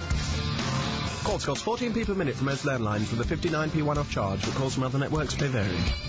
You know running's good, and raising money, well, that feels great. But running and raising money? Now that's amazing. Running 10 kilometres for Cancer Research UK is a fantastic way to fundraise for the UK's leading cancer charity. Whether you're running because somebody close to you has been touched by cancer, or you just want to run and raise money at a spectacular venue, entry couldn't be simpler. To join us at Tatton Park on the 24th of September, visit cancerresearchuk10.co.uk. The Cancer Research UK 10K. Together, we will beat cancer. The James H. Reeve phone-in on Key 103. Call now on 0161 288 0103. Good. Sarah in Wilmslow, hello. Hello, James. Hello. Hi, Jackie, as well. Hello. Yeah, James, You sound as if you want a good hiding. Oh, do I? Yes. Oh, dear me. Well, what all I was phoning up for was to say about the story that Jackie was talking about before, about women, being independent, financially dependent on men. They dream of being financially dependent on men. Is that the case? Do they dream? They aspire. Well, to be honest, I think it's completely reasonable. I think it's completely reasonable that women should rely on men. Because the thing is, women get paid less than men anyway. I mean, that's a fact. You know, I know it's getting better, but as it stands at the moment, women don't earn as much as men anyway for doing the same job. But yeah, they give up work. They stay at home with the kids.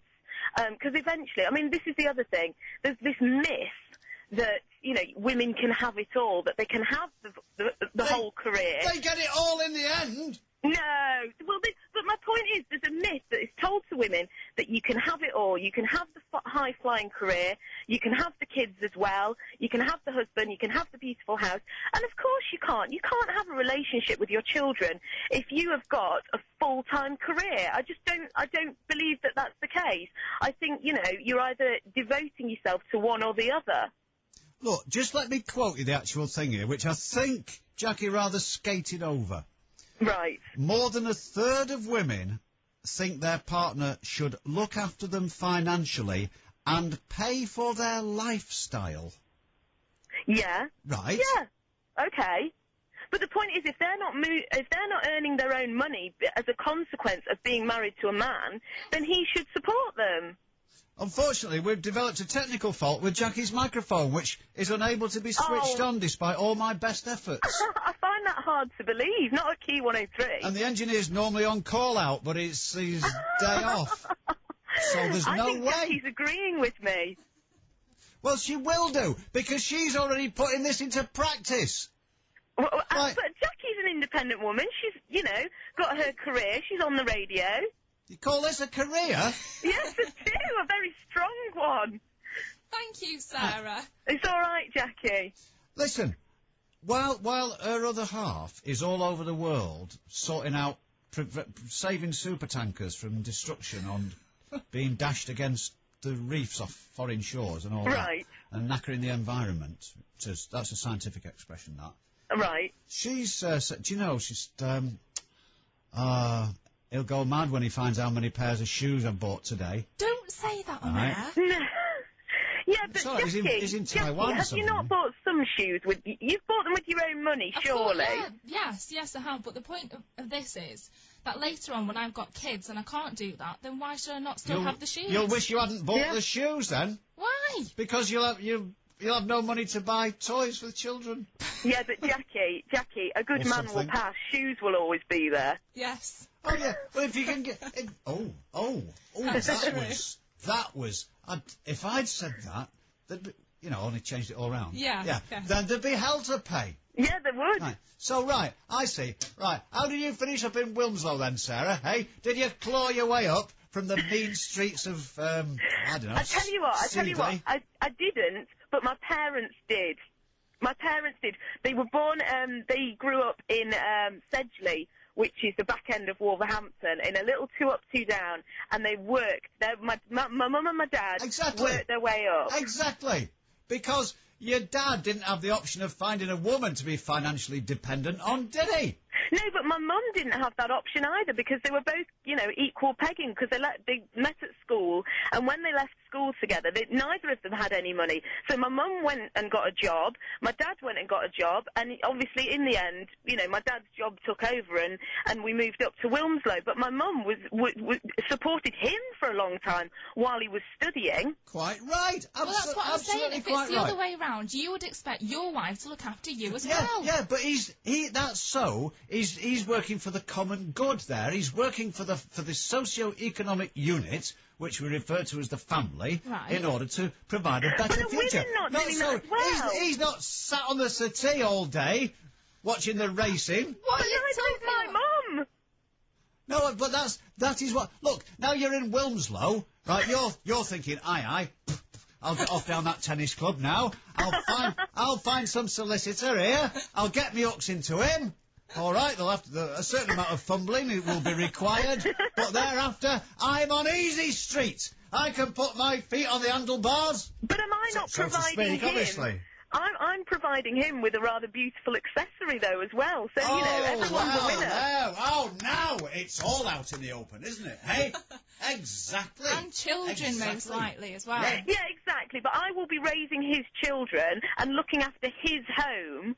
These women, you're acting like they're just swanning around spending as much money as they can. They're not. Right, got an email's just appeared here before my very eyes here. Terry in Wythenshawe. You won't know about Wythenshawe, Sarah. I've heard about it. Yes, well, you'll never have been there, obviously. Unless you're writing a book. It says, Terry says, James, what happened to women and sexual equality? My wife should be looking after me. I'd sit at home all day shouting at the kids. It's a hard life for a woman, isn't it? Exactly. But he is expecting his wife to support him, isn't he? I mean, if he sat at home with the kids, he is expecting her to bring the money back. So when the tables are turned and the women's at home with the kids, why shouldn't she expect the guy to support her? Yes. Yeah, but you're making that out. You're arguing this from a completely different point of view. You're saying that it's a necessity, it's a mutual arrangement, in that there's a burden which it's called the sexual division of labour. Have you ever heard of that? Nothing to do with John Prescott. Right? Yeah. That was a good joke. That was very good. I like that. Yeah. It is a sociological expression. It's like amongst the bush people of the Kalahari, women do certain jobs and men do certain jobs. You know what I mean? Yeah. Women walk about with bundles of wood on their head all day, and the men. Quite a sweeping statement. Broadly speaking, and the men. What do the men do? They watch the football. Okay, so that's fair, right? Okay. In the West, it's a little bit more complicated. Yeah. Okay. So, but nonetheless, it's a contribution to a common cause. And women have been demanding, for quite some time, women have been demanding all sorts of things. Yeah. Always, in fact. But some of their more specific demands... I think men have been equally demanding. No, shut your face a minute. More recently, since they got the vote, which in my view was a retrograde step, but since... Oi! That's well, terrible. what do they...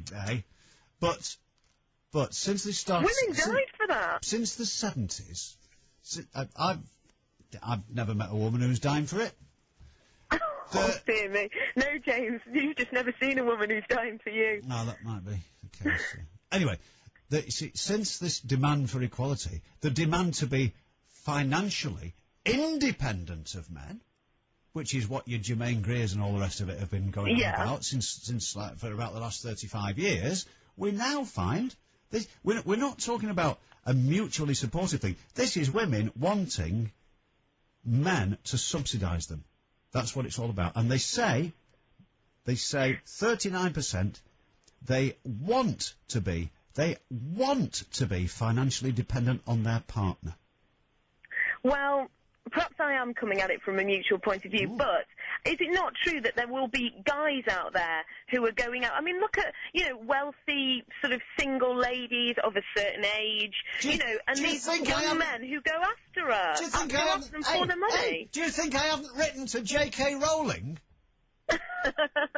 She's not single, but there are. You hear about these women who go to foreign countries on holiday, and they're looking for, these young men. They're looking for a bit of company. These older ladies, and they know what's going on. Yeah. But the young men are just purely there. It is their job to go out and find a wealthy older woman who can look after them, who can send money across to them for when they go home from the holiday. I mean, men are doing this just as much as women are doing this. What about, we did touch on this at the time, actually. What about Heather McCartney, then? What's all that about? Well, Heather McCartney's a bit of a grey area anyway, isn't she? Because I don't know that well. Eh? No. She's moved back in with him now. That's... But then, all right, you say that about Heather McCartney. What about Billie Piper, who is perfectly happy to walk away from Chris Evans and say, do you know what? I've got enough money. I don't need a penny. So, I think for every Heather McCartney, there's a Billie Piper, really. Well, I'd like to see the statistics on that one. But yeah, Billie Piper, I don't know how much she got off Chris. Maybe it was nothing. I don't know. What I would say was, it's perfectly fair if she says, right, I want a share of the product of our relationship, if wealth has been created during our relationship, then I want some of that. But if I bowled up and you'd got 75 million quid in the bank, and after 2 years I decide I want to clear off, then I should leave with what I arrived with. Plus anything that might have arisen since. But as regards to what you had previously, not a carrot. Okay. It's all gone quiet down Wilmslow way. But I do. Got a nice laugh. I do believe that at the end of the day, men are doing it just as much as women, and I think it's only a third of women. A third. That's that's 10 million of them. Yeah, which is true, but I think there are probably 10 million guys out there who are doing it as well. Well, I'd like to get Anna Nicole Smith's opinion on this. She seems to have got it. So, are you spoken for, by the way, sir? No, I'm not actually. I'm perfectly single. If there are any wealthy young gentlemen out there. Right. Ooh. Is it me or is it warm in here? Wilmslow, eh? It's a bit of a schlep to go home that way. It is. Yeah. Is it out of your way? Never mind then. I had to go to Drozen to collect that pound, didn't I? Last night. I won a bet last night, so I had to go out my way to pick that pound up. But Wilms, I could go back down the M60, couldn't I? Pick it Yeah. Up. Yeah, right. Lovely. Okay, right, well, stand by. I'll just hand you back to the switchboard. Get a number of that. Okay, thanks very much. Yeah.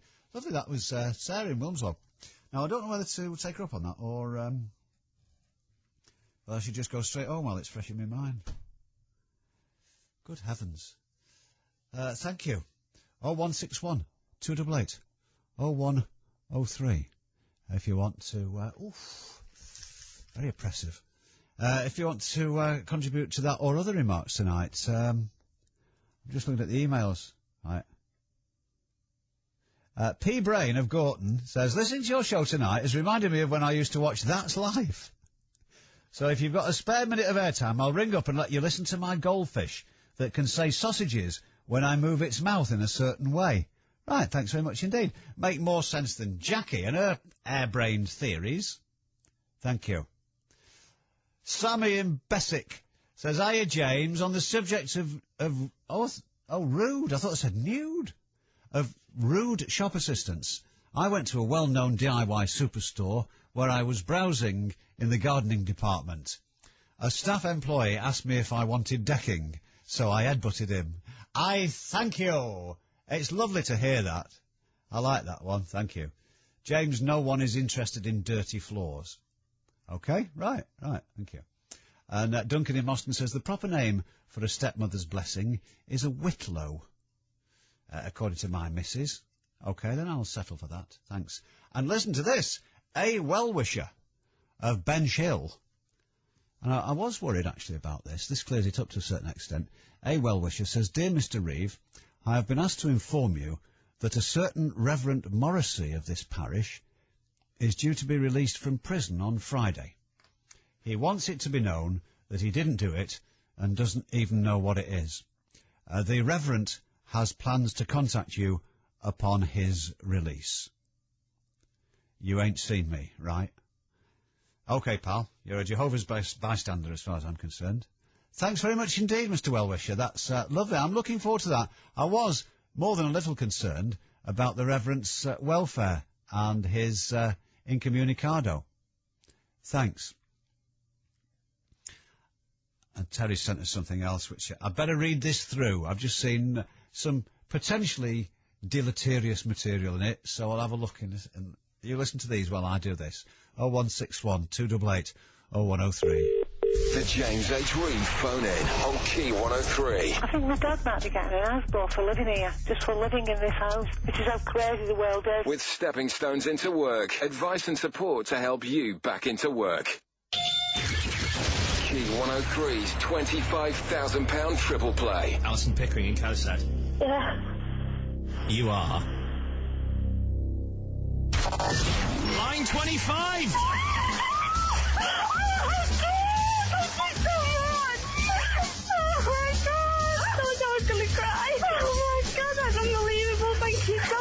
I've been waiting for this for months. Thank you! Key 103's £25,000 triple play. On the only radio station big enough to give away £25,000. Keep listening for more chances to win all summer long.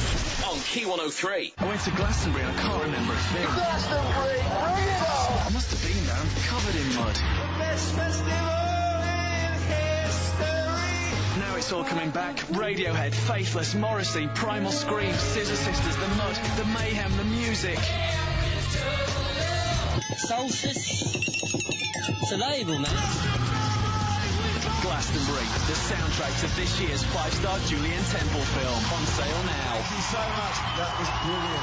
You know running's good, and raising money, well, that feels great. But running and raising money? Now that's amazing. Running 10 kilometres for Cancer Research UK is a fantastic way to fundraise for the UK's leading cancer charity. Whether you're running because somebody close to you has been touched by cancer, or you just want to run and raise money at a spectacular venue, entry couldn't be simpler. To join us at Tatton Park on the 24th of September, Remember, visit cancerresearchuk10.co.uk. The Cancer Research UK 10K. Together, we will beat cancer. The best way for families to enjoy Florida is with the Orlando Flex Ticket, giving unlimited access to 5 theme parks for 2 whole weeks. This includes Universal Studios with amazing movie action. Universal's Islands of Adventure, where you can feel the rush of adrenaline. SeaWorld with the killer whale Shamu. Wet and Wild with its pools and and Busch Gardens, where you can see wild animals up close. 5 must-do parks, 1 must-have ticket. Find out more at orlandoflexticket.co.uk. You know, just because your dogs hit it off doesn't mean that you will. So how do we find our perfect partner?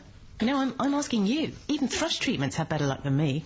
Look at that. In one happy little box, you've got Mr. Perfect Pessary sorting out the cause of the infection, while Ms. Cool and Confident Cream soothes everything, making it all better. Oh, they really complement each other. Yeah, give them time. They haven't tried to collapse a buggy in public yet. Chemist and Combi, Pessary and Cream. A perfect partnership. Available at pharmacies and supermarkets. Contains clotrimazole. Always read the label. The James H. Reeve phone in on Key 103. Call now on 0161 288 0103. Right. Oh, it's all women, eh? Oh, dear. Oh, Alistair in Sales says, I can't find a picture of Jackie on the website. I just wanted to check for crows. Because she had a whopper the other. Amy in Staley Bridge. Amy! Hi. Hello. Amy was my granny's name. Lovely. And it's gone full circle, hasn't it? And it's come back into fashion now. Yeah. Yeah. It means beloved. Ah. Right, Anyway, what do you want? I just wanted to say, I was listening to that lady before on the radio, and I think it's awful that some women think they have to depend on men. Go on, yeah. Sorry, I can hear myself on the radio. Well, you shouldn't be able to. I don't know what's going on here. Hang on. Right, I'll turn it down. Let me hit something. Yeah, that's right, turn it down. I can hear myself. I just think, I'm 16 years old, and I think that if you want money yourself, you have to earn it. I don't think that marrying somebody gives you the right to their money. I think if you want money, it should be your own. You should earn it yourself, and I think it's disgraceful that people send out that message to girls, and I hear girls at school saying, I want to marry somebody rich. Yeah. For the money. Wouldn't you want to, though? Wouldn't you? I mean, no. Let me give you an example of a rich man who's done very well with women just lately. Sven-Göran Eriksson. Right. Can you imagine him gently unhooking your bra? No, ew. Do you know, it's funny. I went to when England played Sweden. I was at a do early on in the evening. I had to be here for kick-off for 10 o'clock here. But I said, let's do a poll here. I don't know why, we were playing Holland, but I said, let's... all the ladies in the audience have said, Sven-Göran Eriksson, yes or no. And there was a sound of, massed retching from the congregation. And I heard a woman's voice go, repulsive. He's ugly, he's serious ugly, and women only want him for his money. But I don't think that you should spend that money. If you're married to somebody rich and they're saying, take this money, I wouldn't take it. I'd be married to them for them. I'd rather live in poverty. I'd rather have nothing but the money that I'm spending on the tiny bits of things I have be my own. Well, be somebody else's. Amy, I could promise you all that. Next to nothing, right? But, you see, now, Jackie here, career woman. I haven't got the heart to tell her what's really going on. But, Jackie here, professional woman, goes out, she's going, she's pulling faces at you here. I bet she was really nice to you when you phoned in, wasn't she? And now she's going, this is crazy. Right? Why not get a bloke and take him for all you can get out of him? It's not about taking him for all you can get. Meanwhile... Well, Amy, let me ask you a question, I'll just tell the party line for a moment. Let me just ask you a question. Come on, sisters. All right. You're 16, so you meet a bloke in a couple of years' time. You spend a few years going out. He's got a good job. You've got a good job.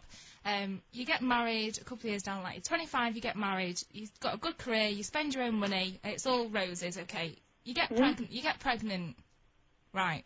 Well, okay. This is another, no, let me finish. I never want children, can I just tell Well, I'll give you this hypothetical situation. Okay. You get pregnant, okay. Now, normally, because you've got a good career, okay, you go out every weekend, you buy yourself a nice pair of shoes, nice pair of linen trousers, matching top, matching bag, matching jewellery, okay.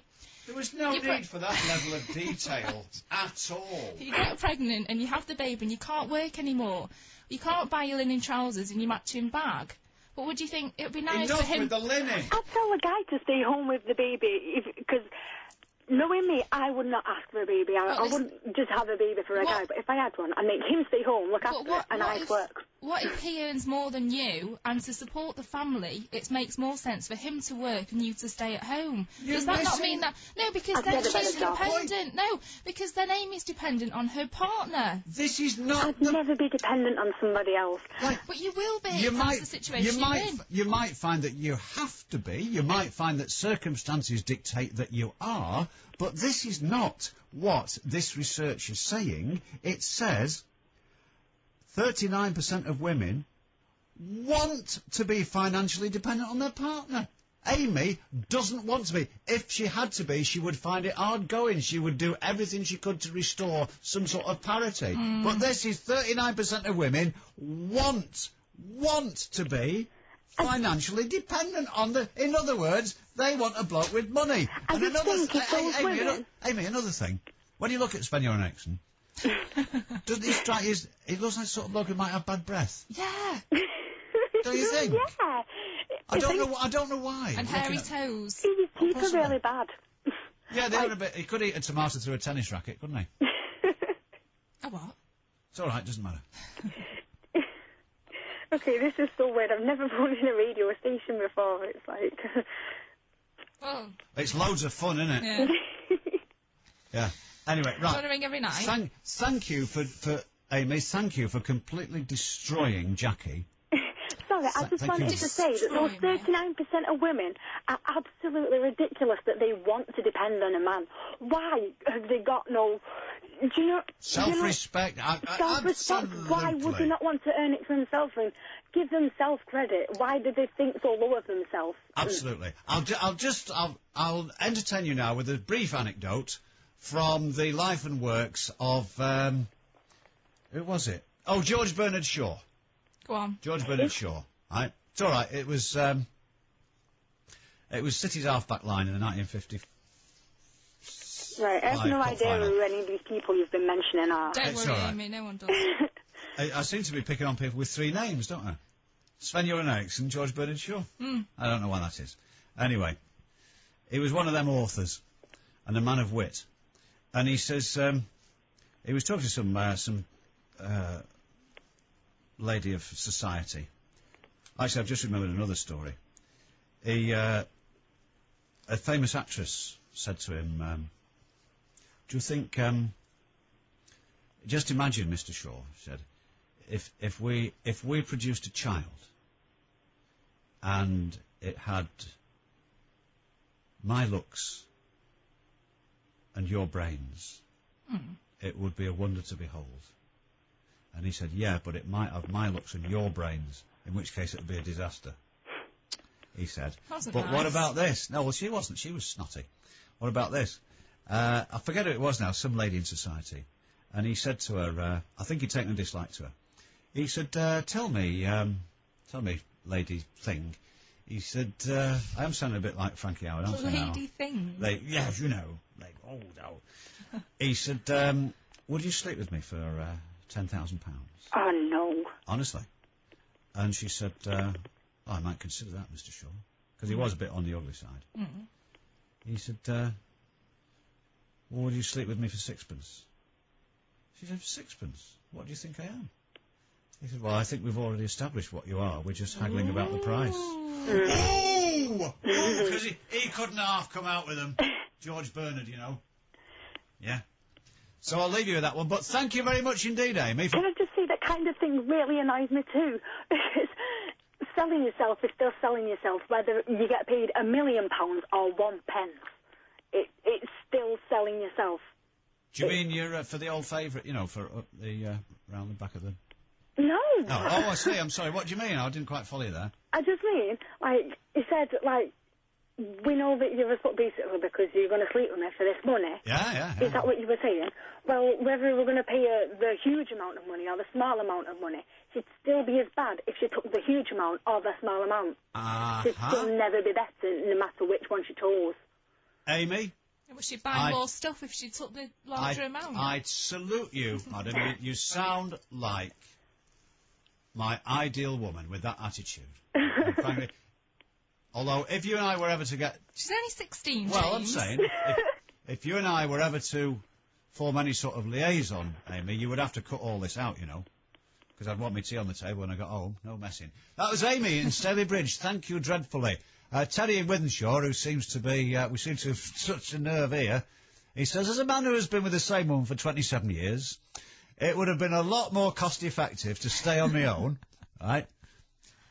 Use ladies of the night for the pleasures.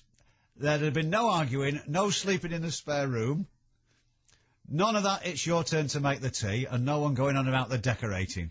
Yeah, but I bet you're glad. You see, you want to stay with her for 27 years if you didn't want to, you know. Pure bliss. You love her. You see, that's Marriage. That's because the family unit is a socio-economically necessary function of society. There's they've got an ideal arrangement in Papua New Guinea, which I might tell you about. If you don't behave yourself. Okay. Lisa in Milnrow, you're on Key 103. Oh, Hello, sorry. James. I've got an enormous Wyatt on its way. Oh.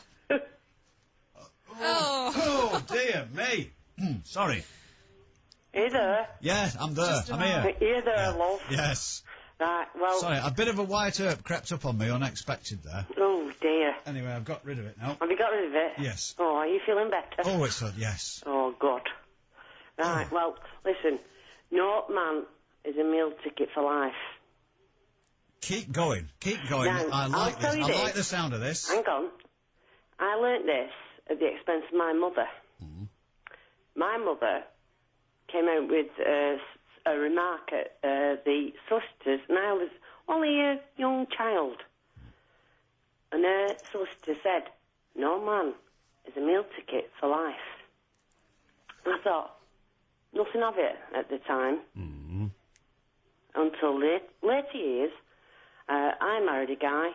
It was second time married. And I realised a triumph of hope over experience. Right. Yeah. But basically, no man is a meal ticket for life. And all I could say was, my mum was... I came out... I'll just backtrack to it now. Okay, my brother is going through a situation... Regroup. Yeah, right, my brother's going through a situation now. Yeah. He's not been married, not been any children, and he's now having to face a court case, which is, it's just coming up to the finalisation of you do an out-of-court settlement. Right. For a house that he's bought on his own with his girlfriend. Yeah. And he's done it up, and he's done it all of his own funds. Right. And with the help of his parents. Right. This is this situation. And the likelihood is she's going to swan off with half of it. Hang on, 25% minimum plus costs, but unless you can get a standoff. Right. Right, and it's just about coming tomorrow. Well, there we are, you see. Yeah, no, but the thing is, my brother has come to me, he said, Lise, he said, what do I do? I said, listen, sweetheart, you're my brother. I said, if you go for a fight, which we'd love for him to win, but in the scenario of the justice of England, it doesn't work. You have to go for a cut-off deal. His best bet is to sell the house for cash. No, and he's flee the country. Yeah, no, he's doing a cut-off. He's That's a bit drastic, she's come back with an offer, but this girl has done nothing whatsoever. But I'll tell you what, she could lie through her teeth. Right. She's got. I'll tell you what, J.K. Rowling has nothing on her. Oh, right. Her imagination is brilliant. I have read her statements, and her father... Oh, it's so intricate, but cutting to the mustard, basically, liars can win. Women who want to ride on the backs of men. Exactly. That is one. Exactly. That is one example. Absolutely. Now then, I am second wife in my person, and my brother respects me because I walked away from a marriage. Yeah. And we divorced amicably without solicitors. It cost me £220 to get divorced with my husband's. It was his request. We sat side by side and divorced. We've got 2 children. I said, you do realise what you want? And we did it. But we didn't line the solicitor's pockets. And this is what I've had to warn my brother about. Did you get half his money? No, I didn't. That was a bit careless, a bit negligent, wasn't it? No. You should see Jackie's face now. No, I'm sorry. I knew what I was worth. I actually, as my husband then pointed out, he said, you just walked out with what you walked in with. Nout, as we call it in this area. Oh, yeah, I've heard the expression. Fair before, enough. yeah. But I put an hell of a lot into it. He'd been married before, and the first wife was still putting a clause in. Yes. Sorry, put my teeth back in then. Have we been out tonight, Lisa? No, I'm just... Oh. I'm a bit nervous. Oh, it's all right, don't worry. I'm very nervous. I have a very calming effect on people. I do, me. You do? Oh, yeah. Sometimes you can have a very unnerving effect. Only to those that deserve it, whereas, yes, exactly. Lisa, I treasure and nurture you. That's why I like your opinions, James. I clasp you to my bosom. Oh. Yeah, I will do if you want. Well, because... Not like Zinedine Zidane. No, but other people could see me out there as being a weeping willow and an absolute travesty of, she's not standing up for women. Well, you see, they can't have it both ways. Lisa, you know the gag, don't you? You know the gag about the toy shop. Yeah. And the Barbie doll. Yeah. Right? Do you know this one? I think I do, but go on. So how much is that Barbie there? It's like 12 quid. Right, okay. How much is the Barbie doll with the princess thing, whatever? That's 14 quid. And how much is that one there? Oh, that's 112 quid. That's divorced Barbie. And with divorced Barbie, you get Ken's house, Ken's car, all Ken's insurance policies, Ken's pension fund, etc., etc. That's the way it works. That is a joke. Oh. I know, I assure you, I've got it in writing. But it's a travesty. It is, absolutely. I'm sorry, I do totally disagree, and I think there's a lot of women out there who should be ashamed of themselves. I thank you. I'm sorry. Hang on, can I just say something? Yeah. My mother, when I told her, now, my brother is my half-brother, so it's not her son. Okay. I told her about this particular case of what's coming about now. And she went, "Ooh, clever girl." I went, "What?" I was absolutely mortified by the fact that my own mother could think that this woman was clever. She is clever. In effect, she's clever because she's got him by the short and curlies, for want of better words. But at the end of the day, we're doing damage limitation now. And it's an absolute travesty of justice, because I said to my brother's solicitor, if the boot had been on the other foot, my brother wouldn't have got or looking. Absolutely. And I'm sorry, it's absolutely wrong. And even though my brother knows I am quite an honest person, to the point of, how can I divorce amicably without solicitors? Answer that one. You can, but solicitors will probably do everything they can to dissuade you. No, but the thing is, I said to him, you've got to do a damage limitation exercise. You've got to do what is best for you at the moment. If you go to court, you will lose. Right. And this is a woman running the back of somebody's efforts. Right. So this is where we get back to women should not ride on the backs of men. I'm sorry, it's wrong. Well, I think we've established the principle, Lisa, in millinery, and we must leave it there because we have got stuff to do. Thank you. But I think we got bogged down in a bit of the individual aspects of it there, but I think the principle was illustrated, and tonight is going down, believe you me, tonight is going down as a comprehensive victory for me over her. Tonight, I'm telling you, eh? Even, she can't, I mean, she's this way and that, frankly. Sometimes I think she's a bit that way, but she's this way and that. And even tonight, she can't muster support from her own, from so-called other women. I'm not sure whether I expressed that quite rightly, but you know what I mean. Thank you. Just to give you, Terry's unburdening himself, something terrible here. He says, James, the only reason we stayed together, for 27 years, the only reason we stayed together is that neither of us wanted custody of the kids. The lad is on Manchester's Most Wanted, which is good because we never wanted him. Is this must be Dave Spikey. If I'd have been sober, we wouldn't have had him. And as my dad always said, if you'd killed her, you'd have been out by now. Obviously, that's an old gag, and we can't possibly condone the sentiments it expresses. It's like the one about the spaceman, isn't it? Have we done that one? Oh, I know. Right. We're going to... He must be back from his holiday. He's probably only gone for a week, hasn't he? Or 3 days. I had a lovely holiday last year, you know. Corfu. Yeah. Yeah. 14 nights. Oh, lovely. Yeah. Only 8 days, though. How come? I don't know. Anyway, we're going to talk to him in a moment or two. Everybody's favourite organist. Thank you very much. It's 16 minutes to 1 on Key 103. Thank you. The James H. Reeve phone-in on Key 103. I'm just lost for words.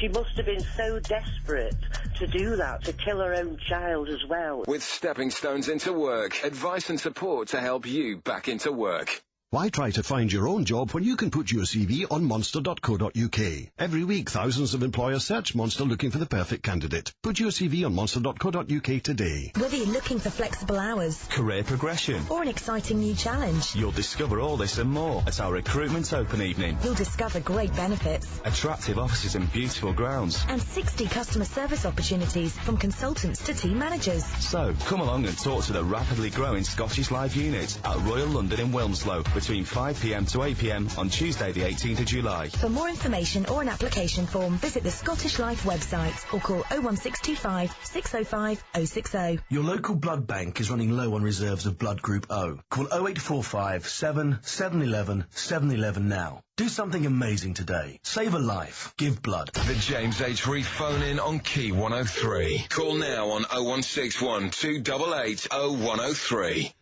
I need some explanation here. I don't quite follow the course of events here, so let's go to, well, not Sir Nabbas apparently, but to Doncaster for the very latest from Gary Burt of Doncaster. James, listen. What? You only get Friday to Monday for £9.50. What? Oh, this is your holiday with the super soaraway son? Yeah, listen. What? Oh, God. I posted that card on Monday on my way back because I knew, I must be psychic, I knew you'd read it out to tell everybody how we're on holiday, you see. Oh, for the benefit of any burglars in the Doncaster area. Exactly. Yeah. I'm ahead of you.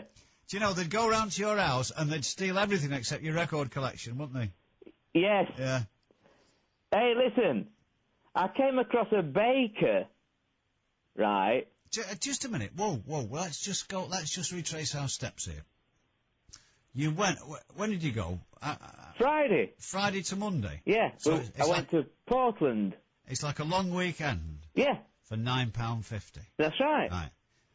Right. Am I right in thinking that there would be other readers of the Sun newspaper, like on the coach, and in the hotel and that? On the coach? Or is there a hotel involved? No, you book a caravan and go on your own. Oh, right. Oh, well, that very definitely makes sense then, yeah. Yeah. Yeah. You drive down there, you see. Right. And I came across, right? What a ghastly picture this. Listen! Oh, no. I came across a baker called Reeve.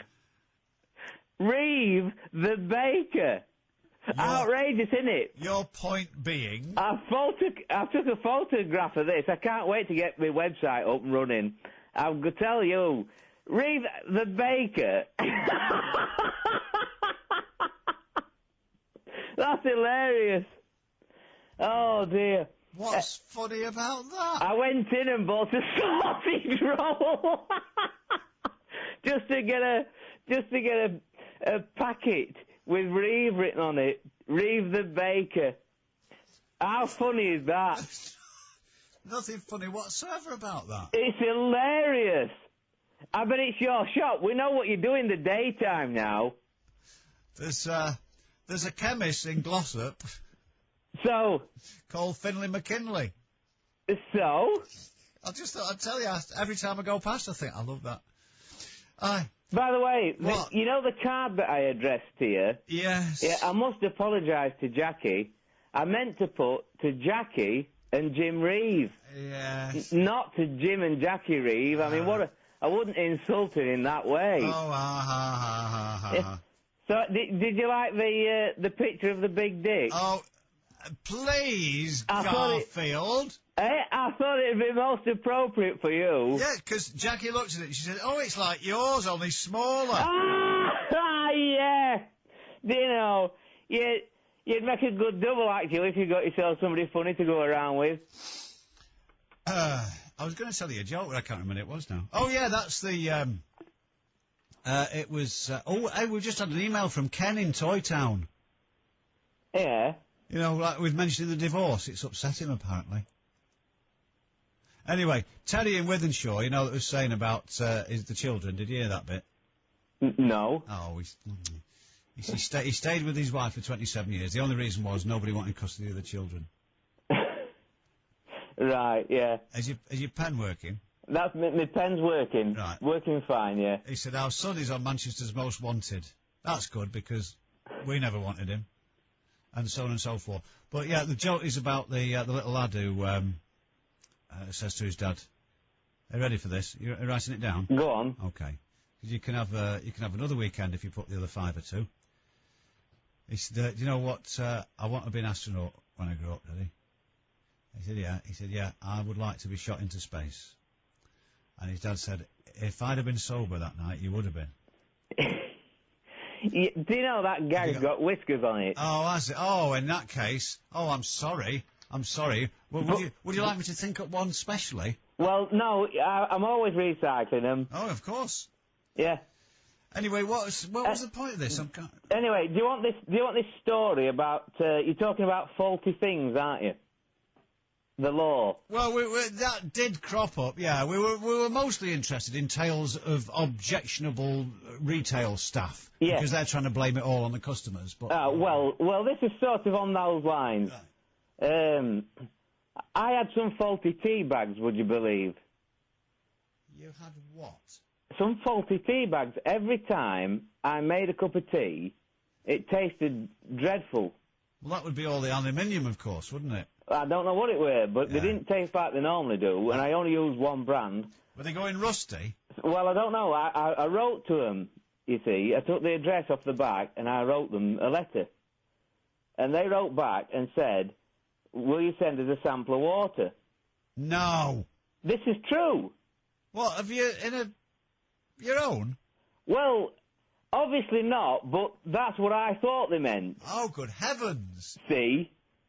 So I get the little glass bottle and send them a sample. You're making this up. This is true. I kid you not, this is true, right? This is what I did, and they wrote back. No, actually, they phoned me up, would you believe? And this guy said, there appears to be a problem with your drinking water, and we recommend that you stop drinking it. Because the cup of tea we made with it tasted terrible. And contact the water board. And he said if you buy some bottled water, he said you should find that our tea bags taste beautifully. That's true. That is not. You've pinched that off That is somewhere. absolutely true. You've got that out of the readers' letters probably in the Sun newspaper. I've still got the correspondence. That is not a bad one, to be honest. If that's true... That is true. I'll have that. That is true. It didn't dawn on me until he said, I've got a problem with my drinking water. Then I'd obviously sent him the wrong sample. What's he doing asking for a sample of my water if he wanted me drinking water? I'll give you the benefit of the doubt here. If you've made that up, then full marks for originality. No, listen. It was a long time ago when I was daft enough to read a letter and think that a sample of my water could only mean one thing. It was a long time ago, that story, but it is true. Absolutely true. I had a reference, I think it was last week, actually, to, they're talking about a musician who died or something, and it said, in the 1960s or something, he was, he frequently produced muddy waters. They just said that in passing, you know what I mean? Yeah. In passing? Oh, very good. Yeah. Anyway, I'm still trying to get over this baker. Reeve the baker. Oh, there's a song in that. There's a song in that somewhere. Well, there's more than there is in you. Hey, do you know something else? Something Yes. else that's come up, that's crossed my mind. What's this survey that's been done in Manchester about people don't live as long as what they do in the rest of the country? Do they not? Well, apparently not. I don't know. We were gonna ring a bloke about it tonight, but he died. Well, I reckon that when they did that survey, you were out of town. You're on such form. It must be the West Country air. That does it for you. Yeah. Anyway, I've got a great gag for you. Yes. Yeah. Knock, knock. Who's there? Irish burglar. Irish burglar who? No, that's it. Irish burglar. Oh, I see, yeah.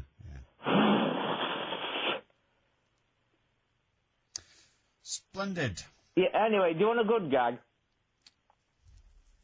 A very good gag. Yeah, I was just thinking... There's an Englishman, a Scotsman and an Irishman working on top of a block of high-rise flats. Right. Is Stevie Wonder in this gag? No. Okay. Why would... Doesn't matter. Englishman, Scotsman and Irishman working on top of a block of high-rise flats. Yeah. And when lunchtime came, the English fella opened his sandwiches.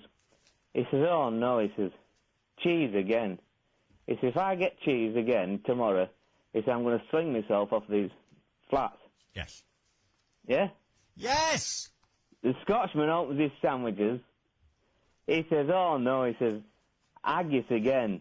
He says, if I get haggis again tomorrow, he says, I'm going to follow you, he says, and sling myself off the top of these flats. Haggis sandwiches? No, just haggis. Oh, just haggis. There's a little bit of stereotyping going on here, do you think? Yeah. Oh, okay. So the Irish fella, he opens his sandwiches. He says, oh, no, he says, ham and egg again. He says, if I get ham and egg again, he says, I'm going to follow you two. He says, I'm going to throw myself off the top. Anyway, next day, they're all working away, and lunchtime came. English fella opens his sandwiches. It's a very long gag, this. Cheese. He says, oh, no, throws them over his shoulder and jumps off to his death. The Scotch fella opens his sandwiches. Yeah? Yes! Haggis. Throws himself off, jumps to his death. The Irish fella opens his sandwiches. He says, oh, no, ham and egg again. Throws them off. Shoo! Jumps himself. Is that a special effect, then? Yeah. Yeah. Throws himself off to the bottom. Yeah? Yeah, yes! They're all dead. Anyway, the wives decide to have a triple funeral because they've all been friends for years, you see, and worked alongside. Yeah. And oh, God. At the funeral... Charlie Williams has got nothing to worry about, has he? Listen. Yeah. At the funeral, right... And he's 80. Yeah. The English woman said... To the... I don't know what... To the other two women... I don't know what's the matter with him. She said if he'd said he didn't like cheese, I would have made him something. He'd only got to say. Yeah. And the Scotsman said, well, I agree. He'd only got to tell me he'd had enough of haggis. I would have packed him something else. Yeah. And the Irish woman said, well, I can't understand it either. He always packed his own lunch. Yeah. That's brilliant, that gag. Yes. And certainly worth waiting for. Anyway, lovely to hear from you. Thanks very much indeed. I think we'll try and raise some more money to send you on a much longer holiday, Gary. Yeah. If possible, further away. Thank you, Gary in Doncaster, joining us. Have I got time to... Have you seen that? We've had an email from Ken. Very upset. Stirred up some very unpleasant memories of his divorce from Barbie. I don't think we've got time to do that, have we? Yeah. Yeah, OK then. Right. Ken in Toy Town says, did you have to mention my divorce from Barbie? It's really upsetting. I'm just trying to get my life together. She took half of my money, and what's worse, she took one of my legs to have it melted down so she could have a boob job. See what I mean? That's women all over, frankly. That's a good story about his water, wasn't it? I wonder if it's true. Anyway, whoops-a-daisy. It's a floorboard. All right. Anyway, the time has nearly come for us to go. We'll be back at 10 tonight with the same old show, with just minor variations, mostly new gags, as we say. So there's that to look forward to. And, yeah. And then there's an hour of non-stop music after 1 o'clock, and then is it Danny Matthews? Is it Danny Matthews taking you through the night till 5:30 and till in the morning, etc., etc. This is Glenn Miller saying goodnight from Marion Ray and all the gang.